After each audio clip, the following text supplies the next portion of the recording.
Hello. ওকে।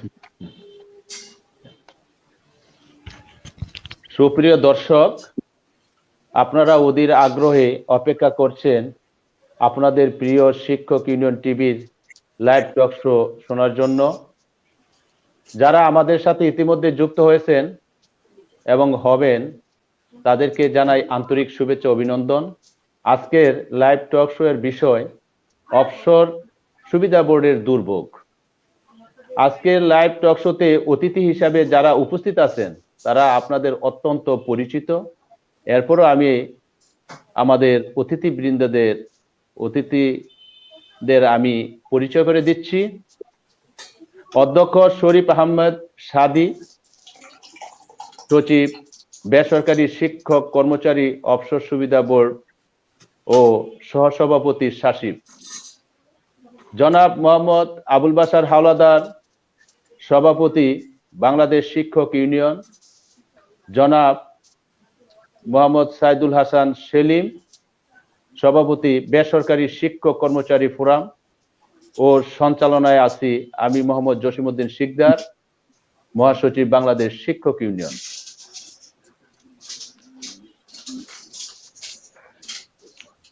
বেসরকারি শিক্ষক কর্মচারী অবসর সুবিধা বোর্ডের প্রতি বিভিন্ন অভিযোগ রয়েছে।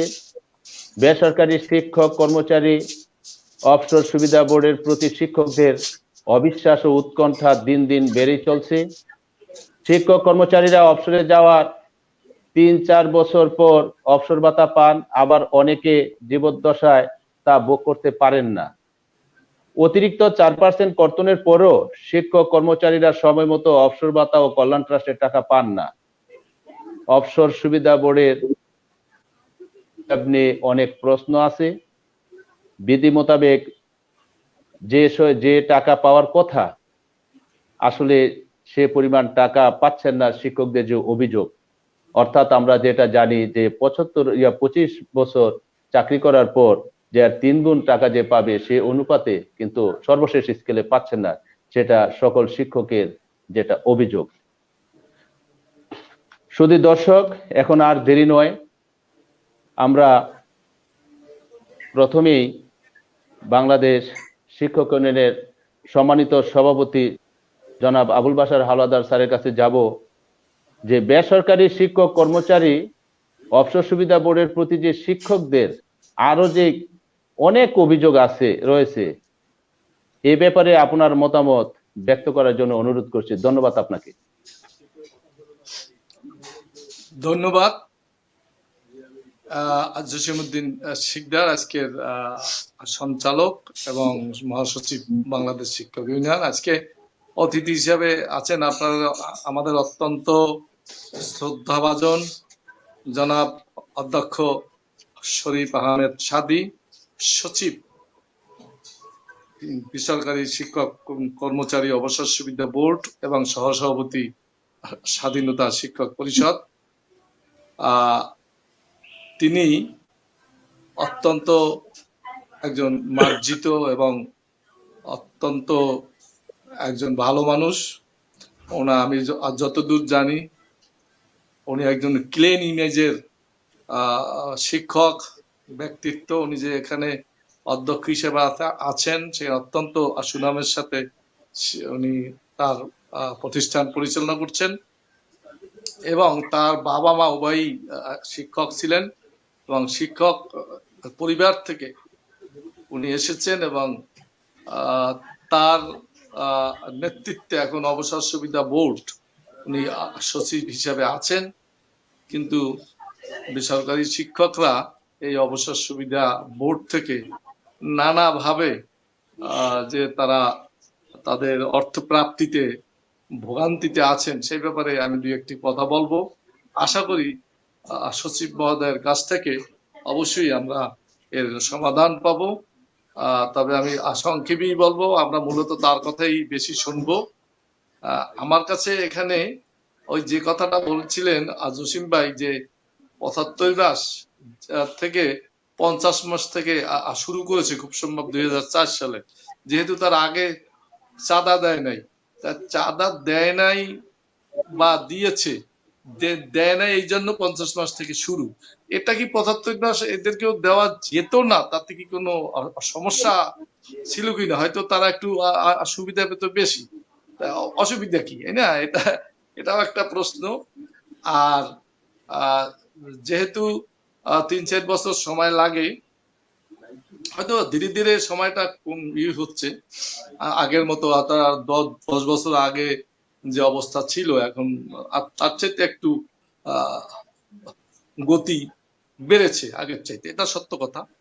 এবং আমরা বিভিন্ন রকম শিক্ষক মহল থেকে নানা ধরনের কথা আসে তো, যে এখানে অনিয়ম চলে আর দুর্নীতি চলে, তারপরে এখানে আহ আহ, ভোগান্তি হচ্ছে, টাকা পয়সা কোথায় যায়, আবার এই কর্তন নিয়েও একটা কথা আছে। এই নানা ধরনের এখানে প্রশ্ন আসে। আবার দেখা যায় কোনো কোনো শিক্ষক অসুস্থ অবস্থায় থাকে, তাদেরকে হয়তো দ্রুত দিয়ে দিচ্ছে বা হজ করার জন্য দিচ্ছেন, কিন্তু তারপরেও এই অবসর সুবিধা বোর্ড, এটা তো শিক্ষকরা একসময় পেতেন না টাকা, তো একসময় শূন্য হাতে রিটায়ার্ডের পর যেতেন।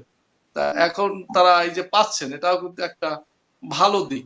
ভালো দিক বলে এটা কিন্তু 1990 সালের মহান সংসদে এটা পাশ করা হয়, এটা এবং কল্যাণ ট্রাস্ট উভয়টাই, কিন্তু শুরু করা হয়নি অনেকদিন।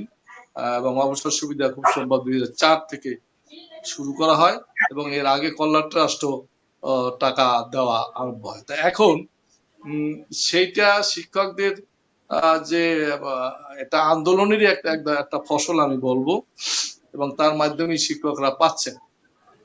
এখন পর্যায়ক্রমে আমাদের শিক্ষকরাই কিন্তু এখানে এই সচিব হচ্ছেন, এবং অন্যান্য প্রায় 21 জন সদস্যের মধ্যে অধিকাংশই শিক্ষক, হ্যাঁ, কর্মচারীরাও আছেন।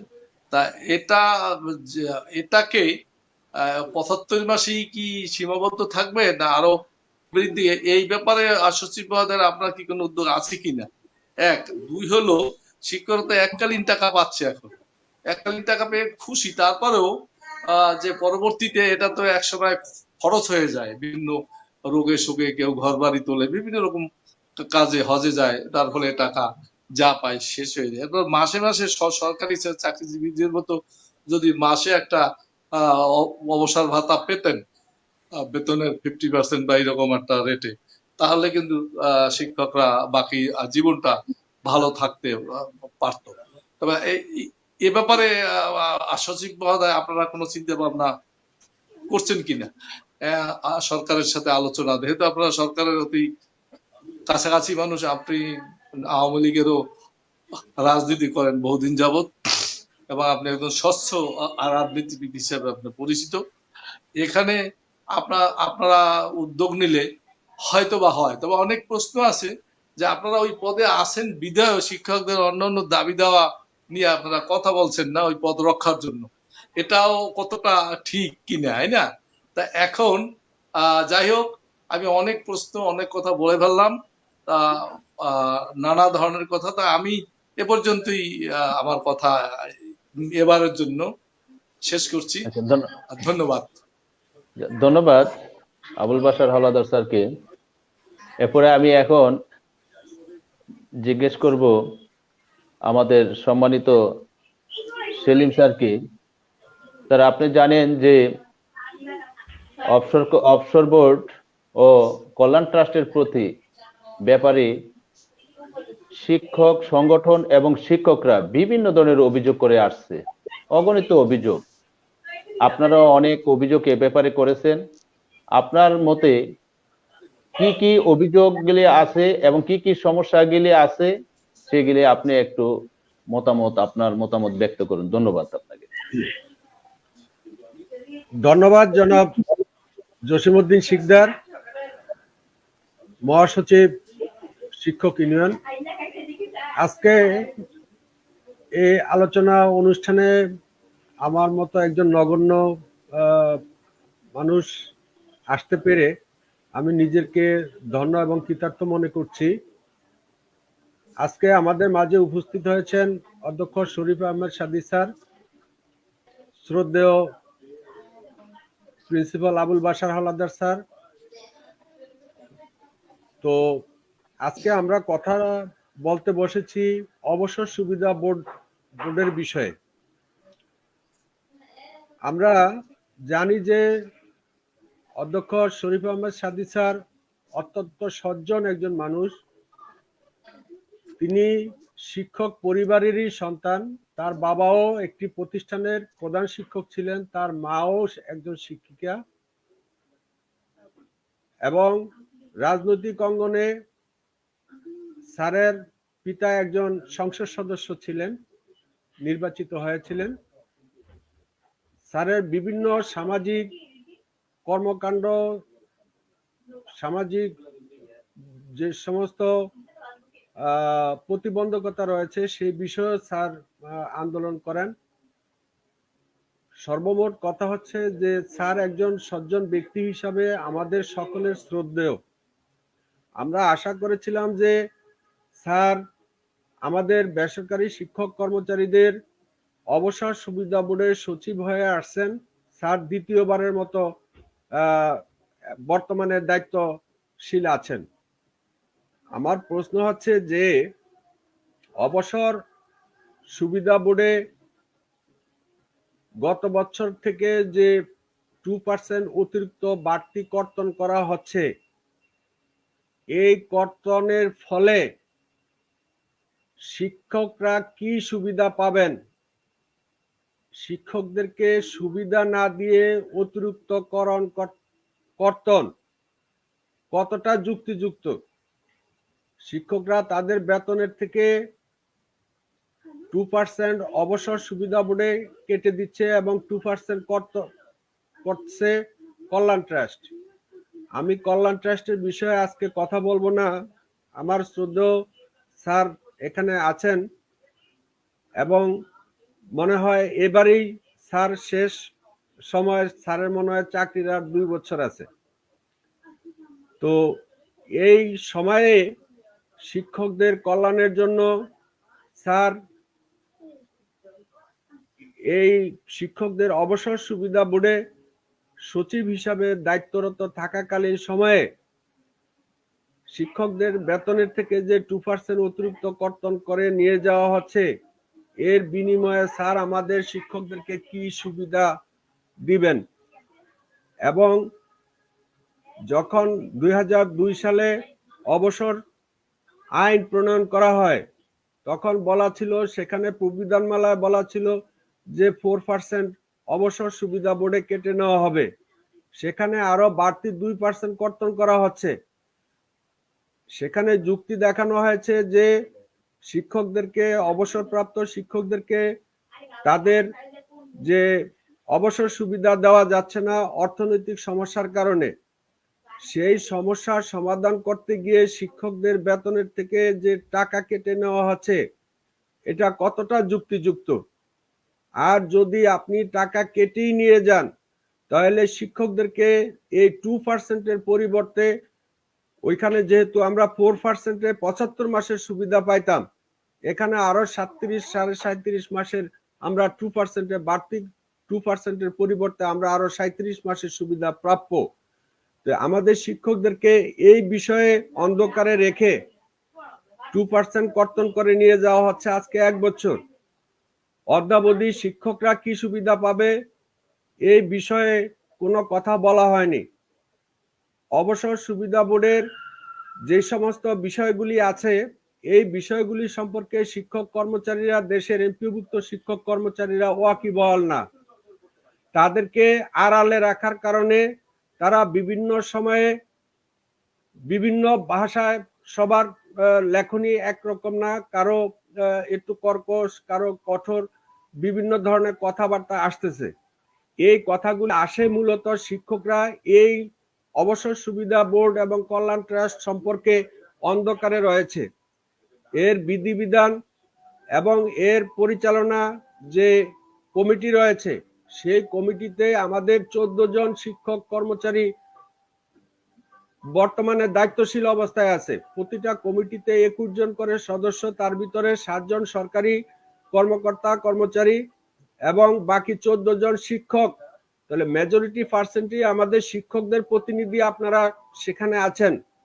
এত সত্ত্বেও আমাদের শিক্ষকদের এই অবসরের যে ভোগান্তি, আমাদের শিক্ষকরা আজকে অবসর সুবিধা বোর্ডে গিয়ে ঢুকতে পারতেছে না, তারা কথা বলতে পারতেছে না, তাদের প্রাপ্য পাচ্ছে না, তারা মরার আগে টাকা পাওয়ার না পেয়ে অনেকে মারা যাচ্ছে, অনেকে মানবেতর জীবনযাপন করছে।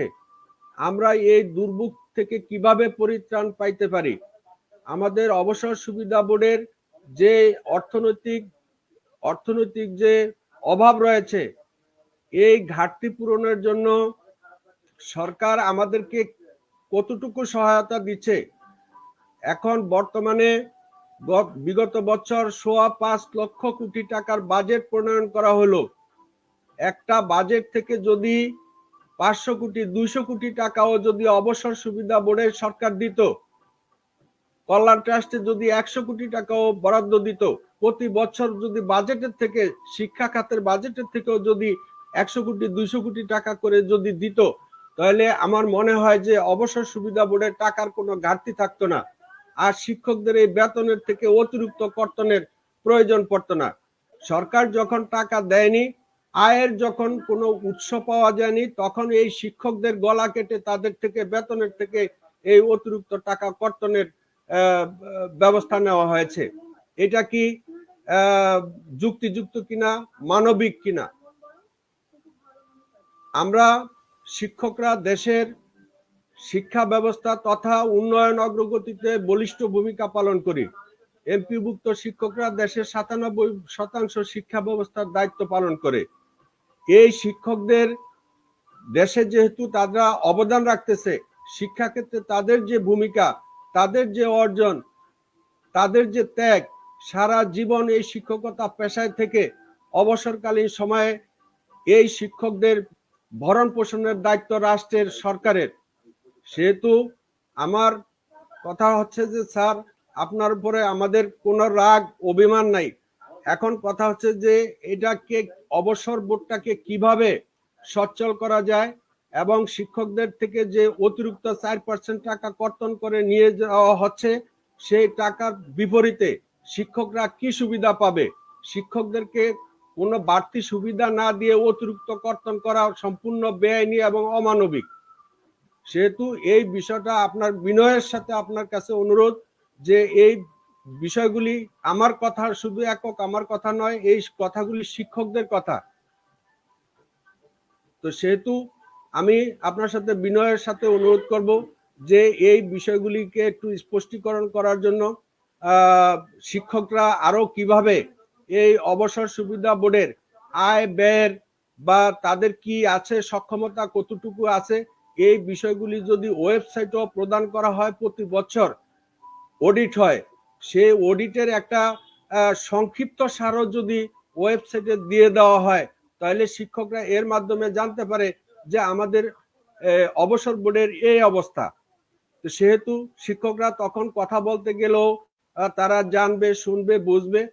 তাদেরকে অন্ধকারে রাখার কারণেই শিক্ষকরা বিভিন্ন সময়ে সচিব মহোদয় উভয়ই, অবসর এবং কল্যাণ ট্রাস্ট, এদের সম্পর্কে বিরূপ মন্তব্য করেন, যা দৃষ্টিকটু। এটা আমরাও অনেক সময় প্রতিবাদ করি যে না, এই ধরনের লিখবেন না। আমরা যদি আমাদেরকে সম্মান করতে না পারি, শ্রদ্ধা করতে না পারি, তাহলে আমাদেরকেও অন্যরা সম্মান শ্রদ্ধা করবে না। সেহেতু আপনার কাছে বিনয়ের সাথে অনুরোধ যে আমাদের এই শিক্ষকদের অবসর সুবিধা আরো কিভাবে গতিশীল করা যায়, কিভাবে সরকারের পার্টিসিপেশনটা আরো বৃদ্ধি করা যায়, আমাদের যে সিড মানি আছে, অবসর সুবিধা বোর্ডে যে টাকার তহবিলে, স্থায়ী তহবিলে যে টাকা গচ্ছিত আছে, সেখান থেকে আরো কিভাবে লাভবান খাতে খাটিয়ে আমাদের আরো বেশি আয় করা যায় এবং এই সংস্থাটাকে সমৃদ্ধশালী করা যায়। যদি যায় তাহলে আমাদের শিক্ষকদের জীবন মানের উন্নয়ন হবে, তারা দ্রুত সময়ের ভিতরে টাকাটা পাবে। যেহেতু এককালীন টাকা পাচ্ছে, একজন শিক্ষকের চাকরি হারানোর পরে আর তার কোনো উপায়ন্তর থাকে না। এইটুকু সম্বলের জন্য বছরের পর বছর অপেক্ষা করতে হয়। তারপরে অবসর বোর্ডের যে সমস্ত কর্মকর্তা নিয়োজিত রয়েছেন, তাদের যে ব্যবহার, তাদের যে কথাবার্তা, এগুলিও আমাদের শিক্ষকদের মর্যাদা ক্ষুণ্ণ করে, তারা যা ইচ্ছা তাই ব্যবহার করে, এরকমও অভিযোগ রয়েছে। তো আমার এই সমস্ত বিষয়গুলির প্রতি আপনার সাথে বিনয়ের সাথে অনুরোধ যে আপনি শিক্ষকদের মাঝে এই কথাগুলিকে পরিষ্কার করলে শিক্ষকরা আরো যদি জানতে পারে, বুঝতে পারে, তাহলে তারা ভবিষ্যতে হয়তো অজানা থাকার কারণেই হয়তো বিরূপ মন্তব্য করে। তা আমার বিশ্বাস যে যদি তারা যখন এই বিষয়গুলি জানবে তখন আর তারা এই ধরনের কথা বলবে না। তো এখনকার মতো আমি আমার বক্তব্য এখানেই শেষ করছি। আমি শ্রদ্ধা শরীফ আহমদ সাদি স্যারের কাছ থেকে শুনবো, তারপরে সময় হলে বলবো। ধন্যবাদ সবাইকে। ধন্যবাদ সেলিম স্যারকে আপনার খুব সুন্দর বক্তব্যের জন্য। আমি এখন আমাদের সম্মানিত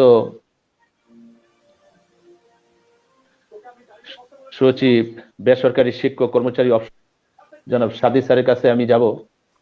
স্যার, আপনি একজন অত্যন্ত ক্লিন ইমেজের লোক, এটা সত্য কথা, সবাই জানে। আমাদের যে দুজন অতিথি ওনারাও বলেছেন, আজকের এই টক শো দেখার জন্য হাজার হাজার শিক্ষক কিন্তু আমাদের সাথে যুক্ত হয়েছেন এবং আপনার কথা শোনার জন্য এবং সঠিক ব্যাখ্যা জানার জন্য, সঠিক কথাটা আপনি তুলে ধরবেন এই আশাই সকল শিক্ষক করছেন।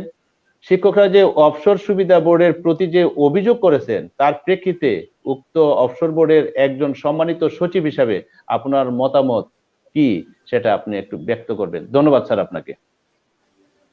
জি, ধন্যবাদ। আমি প্রথমেই আমার অগ্রজ প্রতিম, যিনি আমার আগে এই দুনিয়াতে এসেছেন, যিনি আমার আগে চাকুরিতে এই মহান পেশায় এসেছেন এবং আমার আগেই বিদায়ও নিয়েছেন স্বাভাবিকভাবেই, অধ্যক্ষ আবুল বাশার বড় ভাই হিসেবে আমি তাকে সবসময় সম্বোধন করি তাকে, এবং অতিথি হিসেবে আছেন জনাব সাইদুল হাসান সেলিম ভাই, এবং আজকে যিনি এই আলোচনা অনুষ্ঠানটি সঞ্চালনা করছেন জসিমউদ্দিন শিকদার ভাইকে প্রথমেই শুভেচ্ছা জানাই এবং কৃতজ্ঞতা জানাই যে আমাকে এখানে ডেকে কিছু কথা বলার সুযোগ দেওয়ার জন্য। পাশাপাশি যারা আমাকে শুনতে পাচ্ছেন, আমি সেই সমস্ত প্রত্যন্ত অঞ্চলের শিক্ষক বৃন্দের কাছে, কর্মচারী বৃন্দের কাছে আমি আমার শুভেচ্ছা পৌঁছে দিচ্ছি এই সুযোগে। আসলে অনেকগুলো প্রশ্ন এসেছে। প্রথমত যদি বলি যে সঞ্চালক মহোদয় জসিমউদ্দিন শিকদার সাহেব যিনি বলেছেন যে আমরা 95 মাস কেন পাই না, এটা তো আমাদের যে আইন সেখানে প্রবিধান সেখানে বলা আছে। সেখানে একটি বিষয় বলে রাখা প্রয়োজন, সেটি হলো যে আমরা আসলে এই আইন এবং প্রবিধানের বাইরে যাওয়ার কোনো সুযোগ আমাদের নেই। অনেক আকাঙ্ক্ষার সাথে, শিক্ষকদের অনেক প্রত্যাশার সাথে সারা দেশের শিক্ষক কর্মচারীদের যে ইচ্ছা আশা, সেই ইচ্ছা আশা প্রত্যাশা বাসনার সাথে অনেক সময়ই অবশ্যই আমরাও একমত হয়েও এই আইন এবং প্রবিধানের কারণে আমরা সেখানে যাওয়ার কোনো সুযোগ নেই, থাকে না। কারণ হলো যে 2002 সনে এই অবসর বোর্ড চালু হয়, মানে মূলত পার্লামেন্টে যে আইনটি যে বিল আকারে আসে এবং সেটি আইনে পরিণত হয়।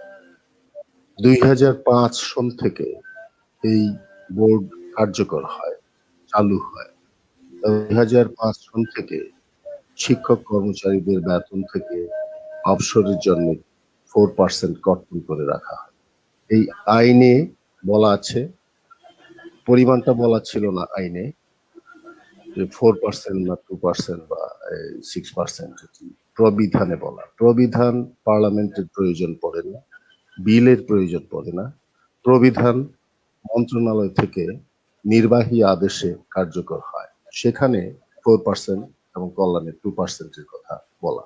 কিন্তু আইনে বলা এই অবসর বোর্ডের তহবিলের উৎস ৯ ধারার প্রথম যেটি সেটি ক, সেখানে বলা আছে শিক্ষক কর্মচারীদের বাধ্যতামূলক চাঁদা দিতে হবে। আমি যদি সেই সময়ে থাকতাম তাহলে আমি যদি আজকের ২০০২ সনে অনেক ইম্যাচিওর, কিন্তু যদি আজকের এই পর্যায়ে এসে আমি যেটা বুঝি, চাঁদা শব্দটি আইনে, এই যে ২০০২ সনে যে আইনটি করা হয়েছে, এই চাঁদা শব্দটির সাথে আমি একমত পোষণ করতাম না।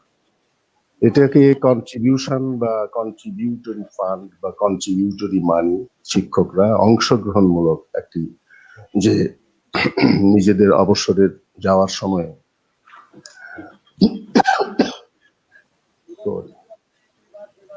তো এটি আসলে এই একটি অংশগ্রহণ শিক্ষকদের বেতন থেকে।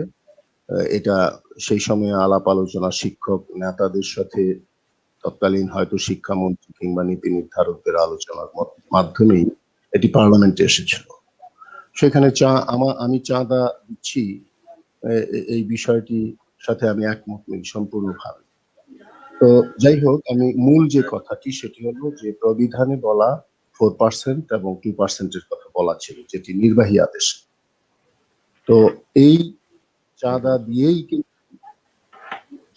কর্মরত শিক্ষক কর্মচারীদের বেতন থেকে 4% কর্তন করে যে জমাটা রাখা হয়েছে, সেই জমাকৃত টাকা দিয়ে অবসরে যিনি যাচ্ছেন তাকে বিদায় দেওয়া হয়েছিল। সেখানে সরকারের কোনো কন্ট্রিবিউশন ছিল না।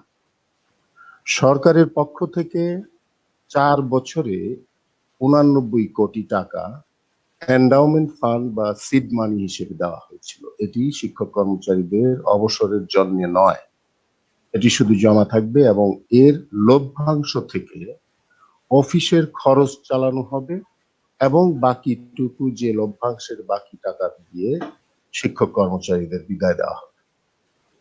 মানে হলো যেটি, সেটি হলো যে লভ্যাংশ 89 কোটি টাকার লভ্যাংশ খুবই মিনিমাম একটা আপনার অনুমান করতে পারেন। তো এটি দিয়ে আসলে বিদায়ী শিক্ষকদের অবসরে যাওয়া শিক্ষকদের বিদায় দেওয়া সম্ভব না। সেখানে মূলত কর্মরতদের ওই যে যেটিকে বলা হয়েছে চাঁদা, আমি যেটিকে বলি জমা, সেই জমা টাকা দিয়ে কিন্তু অবসরে যাওয়া মানুষদেরকে বিদায় দেওয়া হচ্ছিল। এখন অবস্থাটা এই পর্যায়ে গিয়ে থেকেছে, আমি সংক্ষিপ্ত ভাবে চলে আসছি। সেটি হলো যে আমি 2016 সনের 13ই জানুয়ারি এসে যে বিদায়ী শিক্ষকের চেকে স্বাক্ষর করছি, তিনি অবসরে গিয়েছেন হয়তো 2008-এ 2009-এ, আমি তখন, এবং তিনি হয়তো জমা দিয়েছেন আবেদনটা 2010-এ 2011 সালে। স্বাক্ষর করছি আমি 2016 সনের জানুয়ারি মাসে। 2010-এ আবেদন জমা দেওয়া মানুষের চেক দিচ্ছি, টাকা দিচ্ছি, মানে হলো 6 বছর গ্যাপ ছিল। এরকম একটি দুর্যোগ, দুর্বিষহ দুর্যোগের মধ্যে এসে দেখলাম 15 to 20% people, the retired teachers and the employees, are dead. এরা মারা গেছেন। 15 থেকে 20 ভাগ শিক্ষক কর্মচারী, তারা টাকা পাননি। তাদের নমিনি এসে হয়তো ধর্ণা দিয়েছে দিনের পর দিন। এবং অবস্থাটা এরকম ছিল যে আমি বলতে দ্বিধা নেই যে এমন অবস্থা ছিল যে এটি সংক্ষিপ্তভাবে বললে অনেক ধরনের ভুতুড়ে হয়রানির শিকার হতে হতো। একেবারে সেই প্রতিষ্ঠান থেকে শুরু করে, আপনারা বুঝে নেন, প্রতিষ্ঠান থেকে শুরু করে হয়রানি শুরু হতো এবং আমার অফিস পর্যন্ত হয়রানি। মাঝখানে এই চেইন ছিল একটা, হয়রানি করার যে চেইন, সেই চেইন অফ করাপশন। এবং এটি আমি এই কথা বলবো না যে শতভাগ আমি সফল হয়ে গেছি এই চেইন ভাঙ্গার, কিন্তু চেইন ভাঙ্গার সংগ্রামটা আমি 2016 সনে শুরু করেছিলাম। যে চেইন অফ করাপশন সেটি ভাঙ্গার একটা সংগ্রাম শুরু করেছিলাম। কিভাবে সেটি আমি পরে আসছি। এখন কথা হলো, প্রবিধানে বলা আছে যে আপনার চাঁদা কর্তন 2005 থেকে, চাঁদা কর্তনের সময় থেকে যে 25 বছর যদি হয় তাহলে তিনি 75 মাসের পাবেন। তাহলে এর আগে 2005-এর আগের মানুষটি যিনি 1985 সনে এমপিওভুক্ত হয়েছেন, 1985 থেকে 2005 পর্যন্ত যিনি একটি টাকাও দেননি, তার এই সময়কালটিকে ভিন্ন হিসাব নেওয়া হয়েছে, 3 গুণ না, এটা দ্বিগুণ হারে নেওয়া হয়েছে প্রবিধানে। এবং এ কারণে 75 মাস হচ্ছে না, এই আইন এবং প্রবিধানের কারণে। এটি স্পষ্ট হওয়া দরকার সকল শিক্ষক কর্মচারী। এটি হবে 2005 থেকে 25 বছর পার হয়ে 2030 সনে গিয়ে যখন 25 শেষ হবে, তখন সেই মানুষটি 75 মাসের পাবেন এবং এরপর থেকে সবাই 75 মাস পাবেন। আজকে 2020-এ যিনি যাচ্ছেন তিনি পাচ্ছেন 65 মাসের, যিনি 2015 সনে গিয়েছিলেন তিনি পেয়েছেন 60 মাসের, 2021 সনের যিনি যাচ্ছেন তিনি 66 মাসের। এভাবে প্রতি বছর 1 মাস করে বাড়তে বাড়তে 30 সনে গিয়ে 75 হবে এবং তখন থেকে সবাই 75 মাসের পাবে। এটি হলো প্রথম প্রশ্নের উত্তর। দ্বিতীয়ত যে কথাটি সেটি হলো যে ইতিমধ্যে বলা হয়েছিল যে এটি 2005 সন থেকে অবসর বোর্ড শুরু, যদিও কল্যাণ ট্রাস্ট শুরু হয়েছিল 1990 সালে। কল্যাণ ট্রাস্টের আইন এবং অবসর বোর্ডের আইনের মধ্যে কিছু পার্থক্য তো আছেই। যেমন কল্যাণ ট্রাস্টে কেউ যদি চাঁদা না দেয়, ইচ্ছা করলে না দিতে পারে, এবং সেখানে তিনি হয়তো চাঁদা দিচ্ছেন না বা জমা রাখছেন না, তিনি হয়তো পাবেনও না। আরো অনেক আইনের বিষয় ওখানে সে থাকতে পারে, শিক্ষকদের বিষয়ে, শিক্ষক কর্মচারীদের বিষয়ে। আমার এখানে যে বিষয়গুলি, সেগুলির মধ্যে আমি যেটি বলতে চাই, কথা হাওলাদার ভাই বলেছেন, নওশাদ ভাই, যে আমরা অনেক কথা বলি না পদ রক্ষার জন্য। আসলে কথাটা বোধহয় অতটা সঠিক না। আমি একেবারে জোর দিয়ে কথা বললাম না যে আমি হয়তো মিছিলে, স্লোগানে মুখরিত সাজালো মিছিলে উচ্চকিত কণ্ঠে হয়তো আমি বলতে পারছি না দিতে হবে, দিয়ে দাও, না এলে গদি ছেড়ে দাও, এভাবে হয়তো আমি বলতে পারছি না, পারবো না। কিন্তু আমাকে এই বিষয়গুলো বিবেচনায় নিয়েই কথা বলতে হচ্ছে। এবং যখন শিক্ষকরা আপনাদের আমাদের 2015 সনের জুলাই মাসে যে স্কেল নির্ধারণ হলো, নবম স্কেল নির্ধারণ হলো, আমরা শিক্ষকরা বঞ্চিত হচ্ছিলাম, তখন সবাই সম্মিলিত ভাবেই কিন্তু আমরা উচ্চকিত কণ্ঠে এই কথাগুলি বলেছি। এবং আমাদের বলার সুযোগটা বেশি এই কারণে যে আমরা নীতি নির্ধারক যারা, তাদের কাছাকাছি আসার সুযোগ হয় প্রতিদিনই প্রায়। তো সেইখানে আমরা বলেছি যে আমাদেরকে অন্তর্ভুক্ত কেন করবেন না, খুব জোরালো ভাবেই বলেছি, শিক্ষা সচিব থেকে শুরু করে শিক্ষামন্ত্রী, মাননীয় শিক্ষামন্ত্রী তৎকালীন, এবং প্রধানমন্ত্রী কার্যালয়ে গুরুত্বপূর্ণ ব্যক্তিবর্গের সাথে আমাদের কথা হয়েছে। যে বেসরকারি শিক্ষকরা বৈশাখী ভাতা কেন পান, বা আমরা জাতীয় বেতন স্কেলের অন্তর্ভুক্ত কেন হব না, এই সমস্ত বিষয়গুলো আমাদের উপরে অর্থ মন্ত্রণালয় একটা, যে 5 বছরের যে দুর্যোগ যেটি ছিল, দূরত্ব যেটি ছিল, সেটি কমানোর জন্য অর্থ মন্ত্রণালয় থেকে আমাদের উপরে এক ধরনের শর্ত আরোপ করা হলো যে আপনাদের কন্ট্রিবিউটরি ফান্ড বৃদ্ধি করতে হবে। তখন আমরা জাতীয় বেতন স্কেলেও অন্তর্ভুক্ত হইনি, এবং এমন একটা সময়ে আমাদের উপরে চাপটা সৃষ্টি হলো যেখানে প্রায় প্রত্যেকটি শিক্ষক সংগঠনের, কর্মচারী সংগঠনের নেতারা আমাদের সাথে ছিলেন 2017 সনে যখন এই কথাগুলি আসে। তো আমরা সম্মিলিতভাবে এই কথাগুলি বললাম, আমাদেরকে জাতীয় বেতন স্কেলে অন্তর্ভুক্ত করেন, আমাদের 5% ইনক্রিমেন্ট যে সরকারি শিক্ষকরা পাবে আমরা পাবো না, বৈশাখী ভাতা তারা পাবে আমরা পাবো না, এই সমস্ত বিষয়গুলি আমরা উত্থাপন করলাম। সরকার আমাদের বললেন যে আপনারা ওই কন্ট্রিবিউশন বৃদ্ধি করতে হবে, 4%-এর জায়গায় আপনাদের বৃদ্ধি করতে হবে। তখন আমরা বললাম যে ঠিক আছে, আমাদেরকে সব মিলিতভাবে দেখেন, এই কথাটা কিন্তু শরীফ সাদি কিংবা শাহজাহান আলম সাজুর ছিল না, কথাটা কিন্তু সকল সংগঠনের সভাপতি, সাধারণ সম্পাদক ছিলেন। এবং সেই দিন আমরা ঐক্যবদ্ধভাবে ঐক্যমত পোষণ করেই কিন্তু আমরা বললাম যে ঠিক আছে, আমাদেরকে জাতীয় বেতন স্কেলে অন্তর্ভুক্ত করেন এবং আমাদেরকে 5% ইনক্রিমেন্ট দিতে হবে এবং বৈশাখী ভাতা দিতে হবে। এই বিষয়টি নিয়ে যখন দেন দরবার বার্গেনিং পয়েন্ট এক জায়গায় এসে ঠেকলো যে ঠিক আছে, এটা উভয় পক্ষ আমরা রাজি হলাম এবং সেইখানে সর্বসম্মতক্রমে সিদ্ধান্ত হয়েছে। যদি আজকে কেউ অস্বীকার করেন তাহলে আমার কিছু বলার নেই তাদের প্রতি, আমার শুধু করুণাই হবে। সত্যকে অস্বীকার করে লাভ নেই। সেদিন আমরা শিক্ষা সচিবের সাথে, অর্থ সচিবের সাথে আমরা একমত পোষণ করে এসেছিলাম যে আমাদের 4% থেকে 2% ঠিক আছে। আমরা হিসাব করে দেখলাম যে 5% ইনক্রিমেন্ট যদি হয় তাহলে আমরা প্রতি বছর আমাদের কত বাড়ে, বৃদ্ধি পায়, বৈশাখী ভাতা, এই সমস্ত হিসাব নিকাশ করে সম্মিলিতভাবে আমরা এই শর্ত দিয়েছিলাম শিক্ষা সচিবকে।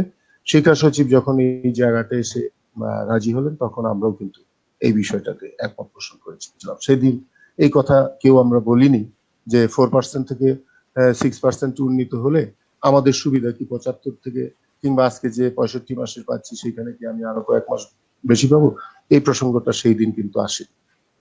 তো যাই হোক, আমার এই আরেকটি বিষয় আমি স্পষ্ট করতে পেরেছি কিনা আমি জানি না, এর মাধ্যমে 4% থেকে 6% আমরা উন্নীত হয়েছিলাম।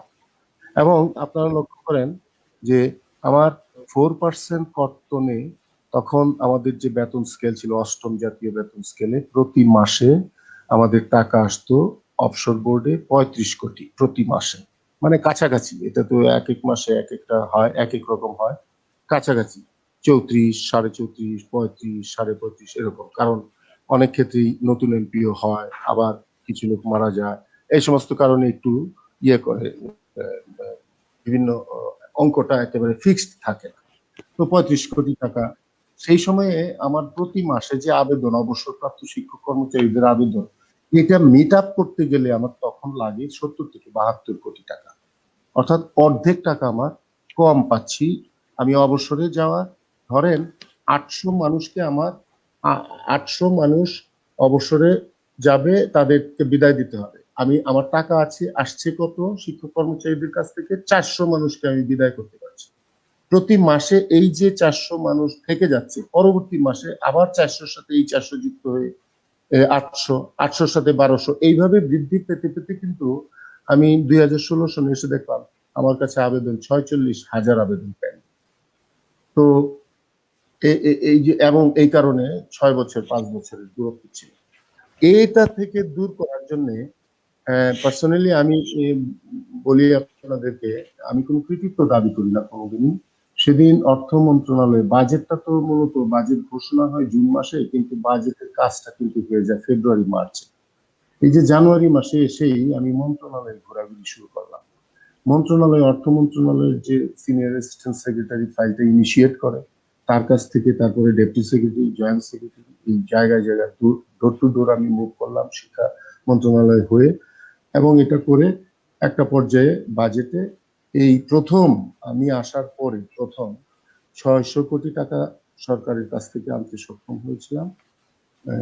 এটা আমি না, মানে সরকার দিয়েছিল, এবং আমি ভাগ্যবান যে এই সময়ে হয়তো সরকার বরাদ্দটা দিয়েছিল আমি যখন এসেছি। এর আগে ওই যে 10 কোটি 19 কোটি ওই যে এন্ডাওমেন্ট ফান্ড, আর এই প্রথম 500 কোটি টাকা দিলেন এন্ডাওমেন্ট ফান্ড সিড মানি, আর 100 কোটি টাকা দিলেন বিতরণের জন্য, আর কল্যাণ ট্রাস্টে সেই সময় 50 কোটি টাকা দিলেন। পরের বছর আবার আমি বুঝতে পারলাম যে বাজেটের পেছনে ঘুরতে হবে, তো এই দুর্ভোগ দুর্যোগ, এবং সেই ক্ষেত্রে আমি দেখলাম যে বেশ কিছু হাই প্রোফাইল লোকজনের আত্মীয় পরিজন আছে, শিক্ষক, অবসরপ্রাপ্ত শিক্ষক কর্মচারী, তাদের বিষয়ে আমার কাছে রিকোয়েস্ট আসে। এটা অবশ্য মিডিয়াতে বলা কেমন হচ্ছে আমি জানি না। আমি করলাম কি, এই সুযোগটা আমি নিলাম যে এই হাই প্রোফাইল ব্যক্তিদের কাজটাও আমি করে দিই, আর এই সুযোগে আমার দুর্ভোগের কাহিনীটাও তাদের কাছে শোনাই। আমি গিয়ে গিয়ে ওনাদের কাছে গিয়ে বললাম যে আমাকে যে চেয়ারটাতে আমাকে মাননীয় প্রধানমন্ত্রী বসিয়েছেন, এই চেয়ারটা আসলে মানুষের, অবসরপ্রাপ্ত শিক্ষক কর্মচারীদের চোখের লোনা জলের উপর ভাসছে। আমি সেইখানে বসে আছি, আমি প্রতিদিন কান্নার আওয়াজ পাই। এখানে কোনো সুখের ঘর এটা না। এই এই দৃশ্যপটের চিত্রটা আমি যখন বর্ণনা করি তখন তাদের হৃদয় কিছু গলাতে সক্ষম হয়েছি বলে আমার মনে হয়। আমলাতন্ত্রকে মনে হয় অনেক ক্ষেত্রেই মনে হয় পাথর দিয়ে গড়া, কিন্তু কোনো কোনো মানুষ আছেন যারা সেই পাথরেও অশ্রুজল সিঞ্চন হয়, আমি লক্ষ্য করেছি। এবং সেইভাবে আমি পরবর্তী বাজেটে 150 কোটি টাকা আনলাম, যেটা ডিস্ট্রিবিউশনের জন্য। এরপরের বাজেটেও আমি আনতে সক্ষম হয়েছি। এরপরে 2 বছর আমি পাইনি। এর মধ্যে এই করোনাকালে আমি আবার মাননীয় প্রধানমন্ত্রীর দপ্তরে দৌড়াদৌড়ি ছোটাছুটি করেছি, কিন্তু করোনা পরিস্থিতির কারণে তেমন টাকা দেননি। তিনি 20 কোটি টাকা দিয়েছেন।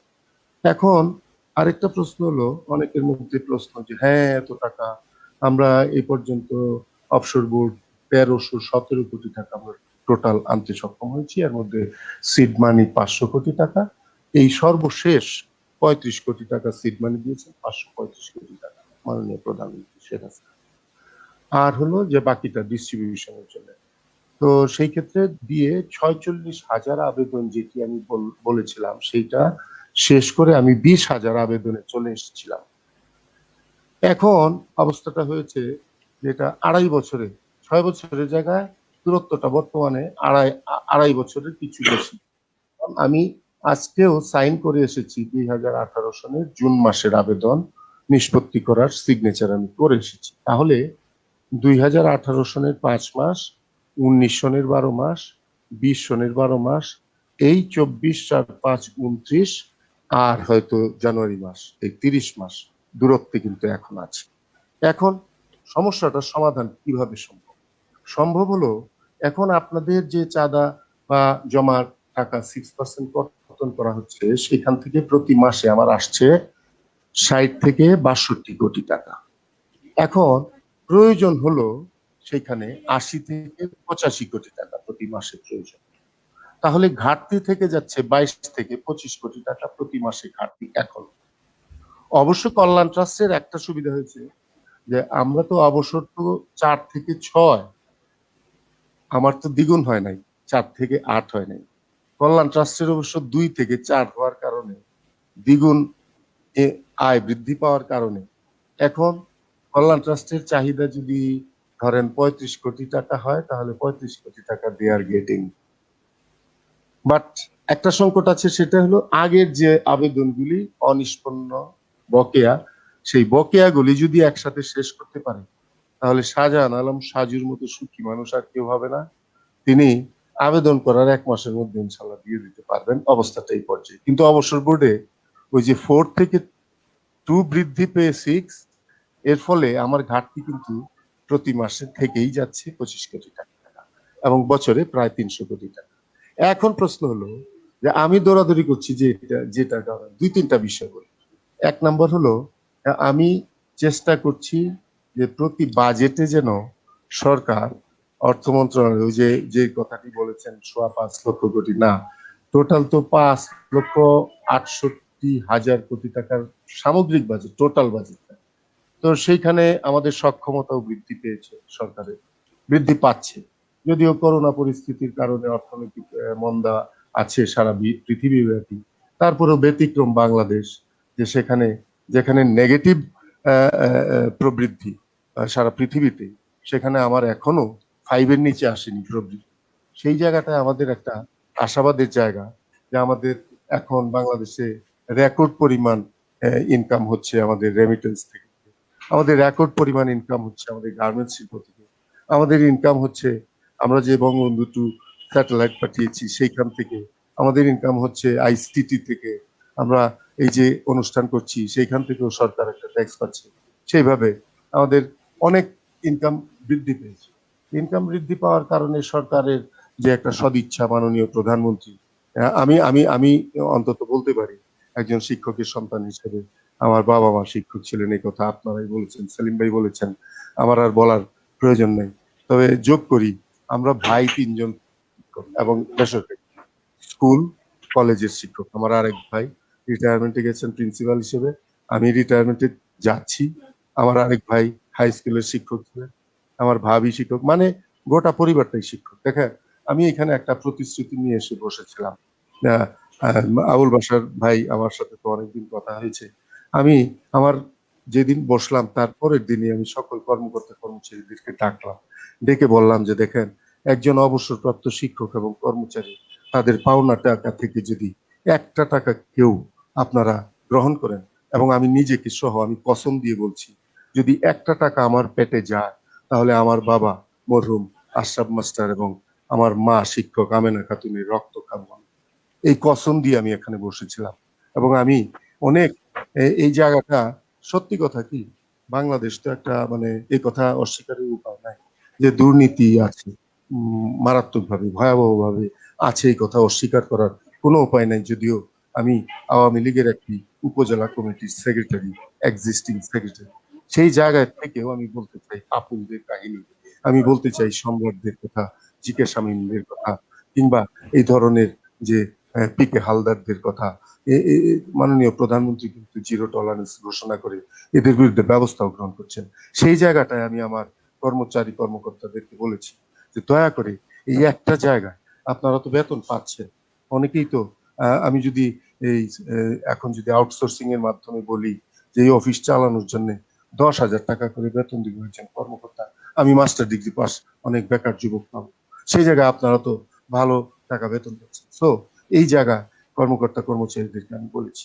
কিন্তু মাঝখানে ওই যে বললাম চেইন অফ করাপশন, দেখা যায় যে মাঝখানে আরো 3টা চেইন আছে, সেই 3টা চেইন প্রতিষ্ঠান থেকে শুরু হয় এবং এই অফিস পর্যন্ত এসে থাকে। সেই জায়গাগুলি সবগুলি ভাঙতে গেলে আপনাদের সহযোগিতা প্রয়োজন। আপনারা যদি শক্ত থাকেন, আপনারা যদি অবশ্য সকল শিক্ষকের কানে এই কথাটা বলেন যে এইখান থেকে টাকা পাওয়ার জন্য, ন্যায্য টাকা, তার মাথার ঘাম পায়ে ফেলে রক্ত পানি করা যে টাকা, সেই টাকা পাওয়ার জন্য একটা টাকাও ঘুষ দিতে হবে না, এই কথাটা আমাকে যদি আপনারা সহযোগিতা করেন। আমি তো কসম দিয়ে বসেছি এবং এখন পর্যন্ত আমি দৃঢ়তার সাথে বলতে পারি, শুধু এই শিক্ষকতার অঙ্গনে না, আমি একটা কলেজ চালাই প্রিন্সিপাল হিসেবে, ইন ফুল সুইং। আমি 3 দিন প্রিন্সিপাল গিরি করি একটা অনার্স কলেজে, যেখানে 10টা সাবজেক্টে অনার্স আছে।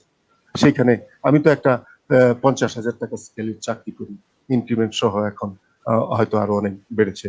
এবং সেইখানে আমার কলেজে অনেক অনারিয়াম আছে, সেই অনারিয়াম মিলিয়ে আমি যে বেতন পাই মাসে, এবং এইখানে অবসরে আমার যে অনারিয়াম, মিটিং এবং এই যে সচিবের যে অনারিয়াম, এই মিলিয়ে আমি যা পাই, আমার একটা নিম্ন মধ্যবিত্ত পরিবার, আমি ভালোভাবে চলতে পারছি কিছু সঞ্চয় করে।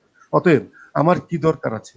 এবং আমি সিটিং আওয়ামী লীগের সেক্রেটারি হিসেবে আমি সেইখানে দল ক্ষমতায় 1996 সন থেকে। আপনাদের তো অনেক শিক্ষক সেইখানে আছে, কিশোরগঞ্জে আছে। একজন শিক্ষককে জিজ্ঞেস করবেন আমার আড়ালে যে আমার কোনো ধরনের এই রাজনীতিতে কোনো নেতিবাচক প্রবণতা আমার মধ্যে আছে কিনা। আপনারা জানবেন, জানার চেষ্টা করবেন যে তার বাবা স্কুল মাস্টার, একজন এমপি নির্বাচিত হয়েছিলেন, সেই সংসদ সদস্য বাসা থেকে মাথায় ছাতা হাতে এই স্কুলে পায়ে হেঁটেই যেতেন। যখন শুধু পার্লামেন্ট সেশনে থাকতো, সেই সেশনে থাকার সময় তিনি হয়তো ঢাকায় পার্লামেন্টের সংসদ লবিতে থাকতেন। এর বাকি সময়টা তিনি ক্লাসেই কাটিয়েছেন। আমি তার সন্তান, আমরা তার সন্তান, আমরা সেই শিক্ষকতা করি, আমার রক্ত মাংসে মজ্জায় শিক্ষকতা। And I targeted to be a teacher. আপনি আপনারা জেনে রাখুন, আজকে 1977-এ এসএসসি পাশ করা, 1979 সনে এইচএসসি পাশ করা, অনার্স এবং মাস্টার্স ঢাকা বিশ্ববিদ্যালয় থেকে আমি আনন্দমোহন কলেজ থেকে অনার্স করেছিলাম, ঢাকা বিশ্ববিদ্যালয় থেকে মাস্টার্স করেছিলাম। ডক্টর আখতারুজ্জামান স্যার বোটানি ডিপার্টমেন্টের চেয়ারম্যান ছিলেন, তিনি আমার শিক্ষক ছিলেন। আমি বাংলাদেশ কলেজ বিশ্ববিদ্যালয় শিক্ষক সমিতি করতাম এক সময়। তো সেই সংগঠনের আখতারুজ্জামান স্যারের একজন শিষ্য আমি। এই শিক্ষকতা করতে গিয়ে আমার আমি শুধু এটুকু বলতে পারি যে I targeted to be a teacher, not to be any bureaucrat. আমি বিসিএস দিয়ে একটা ব্যুরোক্রেট হতে পারতাম, আমার বন্ধুরা এখন সচিব। তো সেই জায়গা থেকে আমি শিক্ষকতা পেশায় এসেছিলাম, কারণ আমার বাবা 1947 সনে ডিস্টিংশন নিয়ে বিএ পাশ করে তিনি কেন একজন সরকারি চাকরিজীবী হলেন না জিজ্ঞেস করেছিলাম। তিনি সেদিন বলেছিলেন মুসলিম জনগোষ্ঠী অন্ধকারে আছে, অশিক্ষার অন্ধকারে আছে, সেই অশিক্ষা এবং কুসংস্কারের অন্ধকার থেকে এই মুসলিম জনগোষ্ঠীকে বের করে আনার জন্য শিক্ষার মশাল হাতে, প্রদীপ হাতে সেদিন তিনি একটি বেসরকারি স্কুলে শিক্ষকতা গ্রহণ করেছিলেন। এবং একটা স্কুলে শিক্ষকতা থাকাকালে 1952-এর ভাষা আন্দোলনে তিনি সক্রিয় অংশগ্রহণ করার কারণে সেই স্কুলের মহকুমা প্রশাসক ছিলেন, সেই স্কুলের সভাপতি। এবং তাকে কেন তিনি ভাষা আন্দোলনে যুক্ত হয়েছিলেন, কেন তিনি মিছিল করেছিলেন, তার কারণে এই স্কুলের শিক্ষক হিসেবে তাকে অব্যাহতি দেওয়ার প্রশ্ন এসেছিল। এবং তখন হেডমাস্টার সাহেব বলেছিলেন, ঠিক আছে, আপনি যদি মুসলেকা দেন, আর কোনোদিন রাজনীতি করবেন না, আর কোনোদিন মিছিলে যাবেন না, তাহলে আপনি এই স্কুলের শিক্ষক হিসেবে থাকতে পারবেন। সেদিন আমার পিতা মরহুম আশরাফ মাস্টার বলেছিলেন, মুসলেকা দিয়ে আমি শিক্ষক থাকতে চাই না, অনেক স্কুল আছে, সেই স্কুলে চলে যাব, এবং সেইখানে তিনি বিদায় নিয়ে চলে এসেছিলেন। আমি তার সন্তান, সেই কারণে বলতে চাই, আপনাদের সুযোগ পেয়েছি। মহাসচিব জসিমউদ্দিন শিকদার ভাই, এখানে সাইদুল হাসান সেলিম ভাই আছেন, প্রিন্সিপাল আবুল বাশার হাওলাদার ভাই আছেন, আমাকে সহযোগিতা করুন। আমি আপনাদের সাথে আছি, আপনাদের সাথে থেকে যতটুকু পারি আদায় করার চেষ্টা করব। সর্বশেষ যে কথাটি বলতে চাই সেটি, এই অবসর ভাতা রাখতে চাই না। এটাকে কিভাবে পেনশনের দিকে নিয়ে যাওয়া যায় সেই চেষ্টা আমি অব্যাহত রেখেছি, এবং সচিব মহোদয়দের সাথে আমি কথা শুরু করেছি, এবং সেইখানে যে হিসাব নিকাশের কথাগুলি বলেছেন যে ওয়েবসাইটে দিয়ে দেওয়া যায় কিনা, আমি শুধু এইটুকু বলবো, হিসাব নিকাশ সবসময় উন্মুক্ত, খোলা, এবং আমার জায়গাটিতে আজকে বলি আপনাদেরকে, এই যে এন্ডাউমেন্ট ফান্ড সিড মানি, সেই সিড মানির একটা লভ্যাংশের একটি অংশ এই অফিস খরচ আমার 1 কোটি টাকার বেশি হয় না, বেতন ভাতা সহ। সেইখানে বাকি টাকাটা ওই অবসরপ্রাপ্ত শিক্ষকদের অবসরের টাকা দেওয়ার জন্য আমরা খরচ করি। সেই হিসাব নিকাশ অডিট, চমৎকার অডিট আছে। আজকেও আমার একটা audit committee, internal audit committee, যেখানে শাহেদ কবির সাহেব সভাপতি, তার সভাপতিত্বে একটা সভা হয়েছে, এবং প্রতি বছরই অডিট হয়। সেখানে আমার যে এন্ডাওমেন্ট ফান্ড বা সিড মানি এফডিআর, সেই এফডিআর আমার 589 কোটি টাকা, এফডিআর এ যে 75% টাকা শিক্ষকদেরকে দিয়ে দেওয়া হয় লভ্যাংশের, আর 25% টাকা আমাদের এই অফশোর বোর্ডের কর্মকর্তা কর্মচারীদের খরচের জন্য রাখা হয়। সেইখানে 25% টাকা লাগে না, তার চেয়ে কম লাগে, আর বাকি অংশ সবটাই আমরা শিক্ষক কর্মচারীদের দিয়ে দিই। আর কেউ কেউ হয়তো মনে করেন যে এই যে সরকার টাকা দিচ্ছে 100 কোটি টাকা, এই যে 1300 কোটি টাকা, এটা কি আমার হাতে দিয়েছে?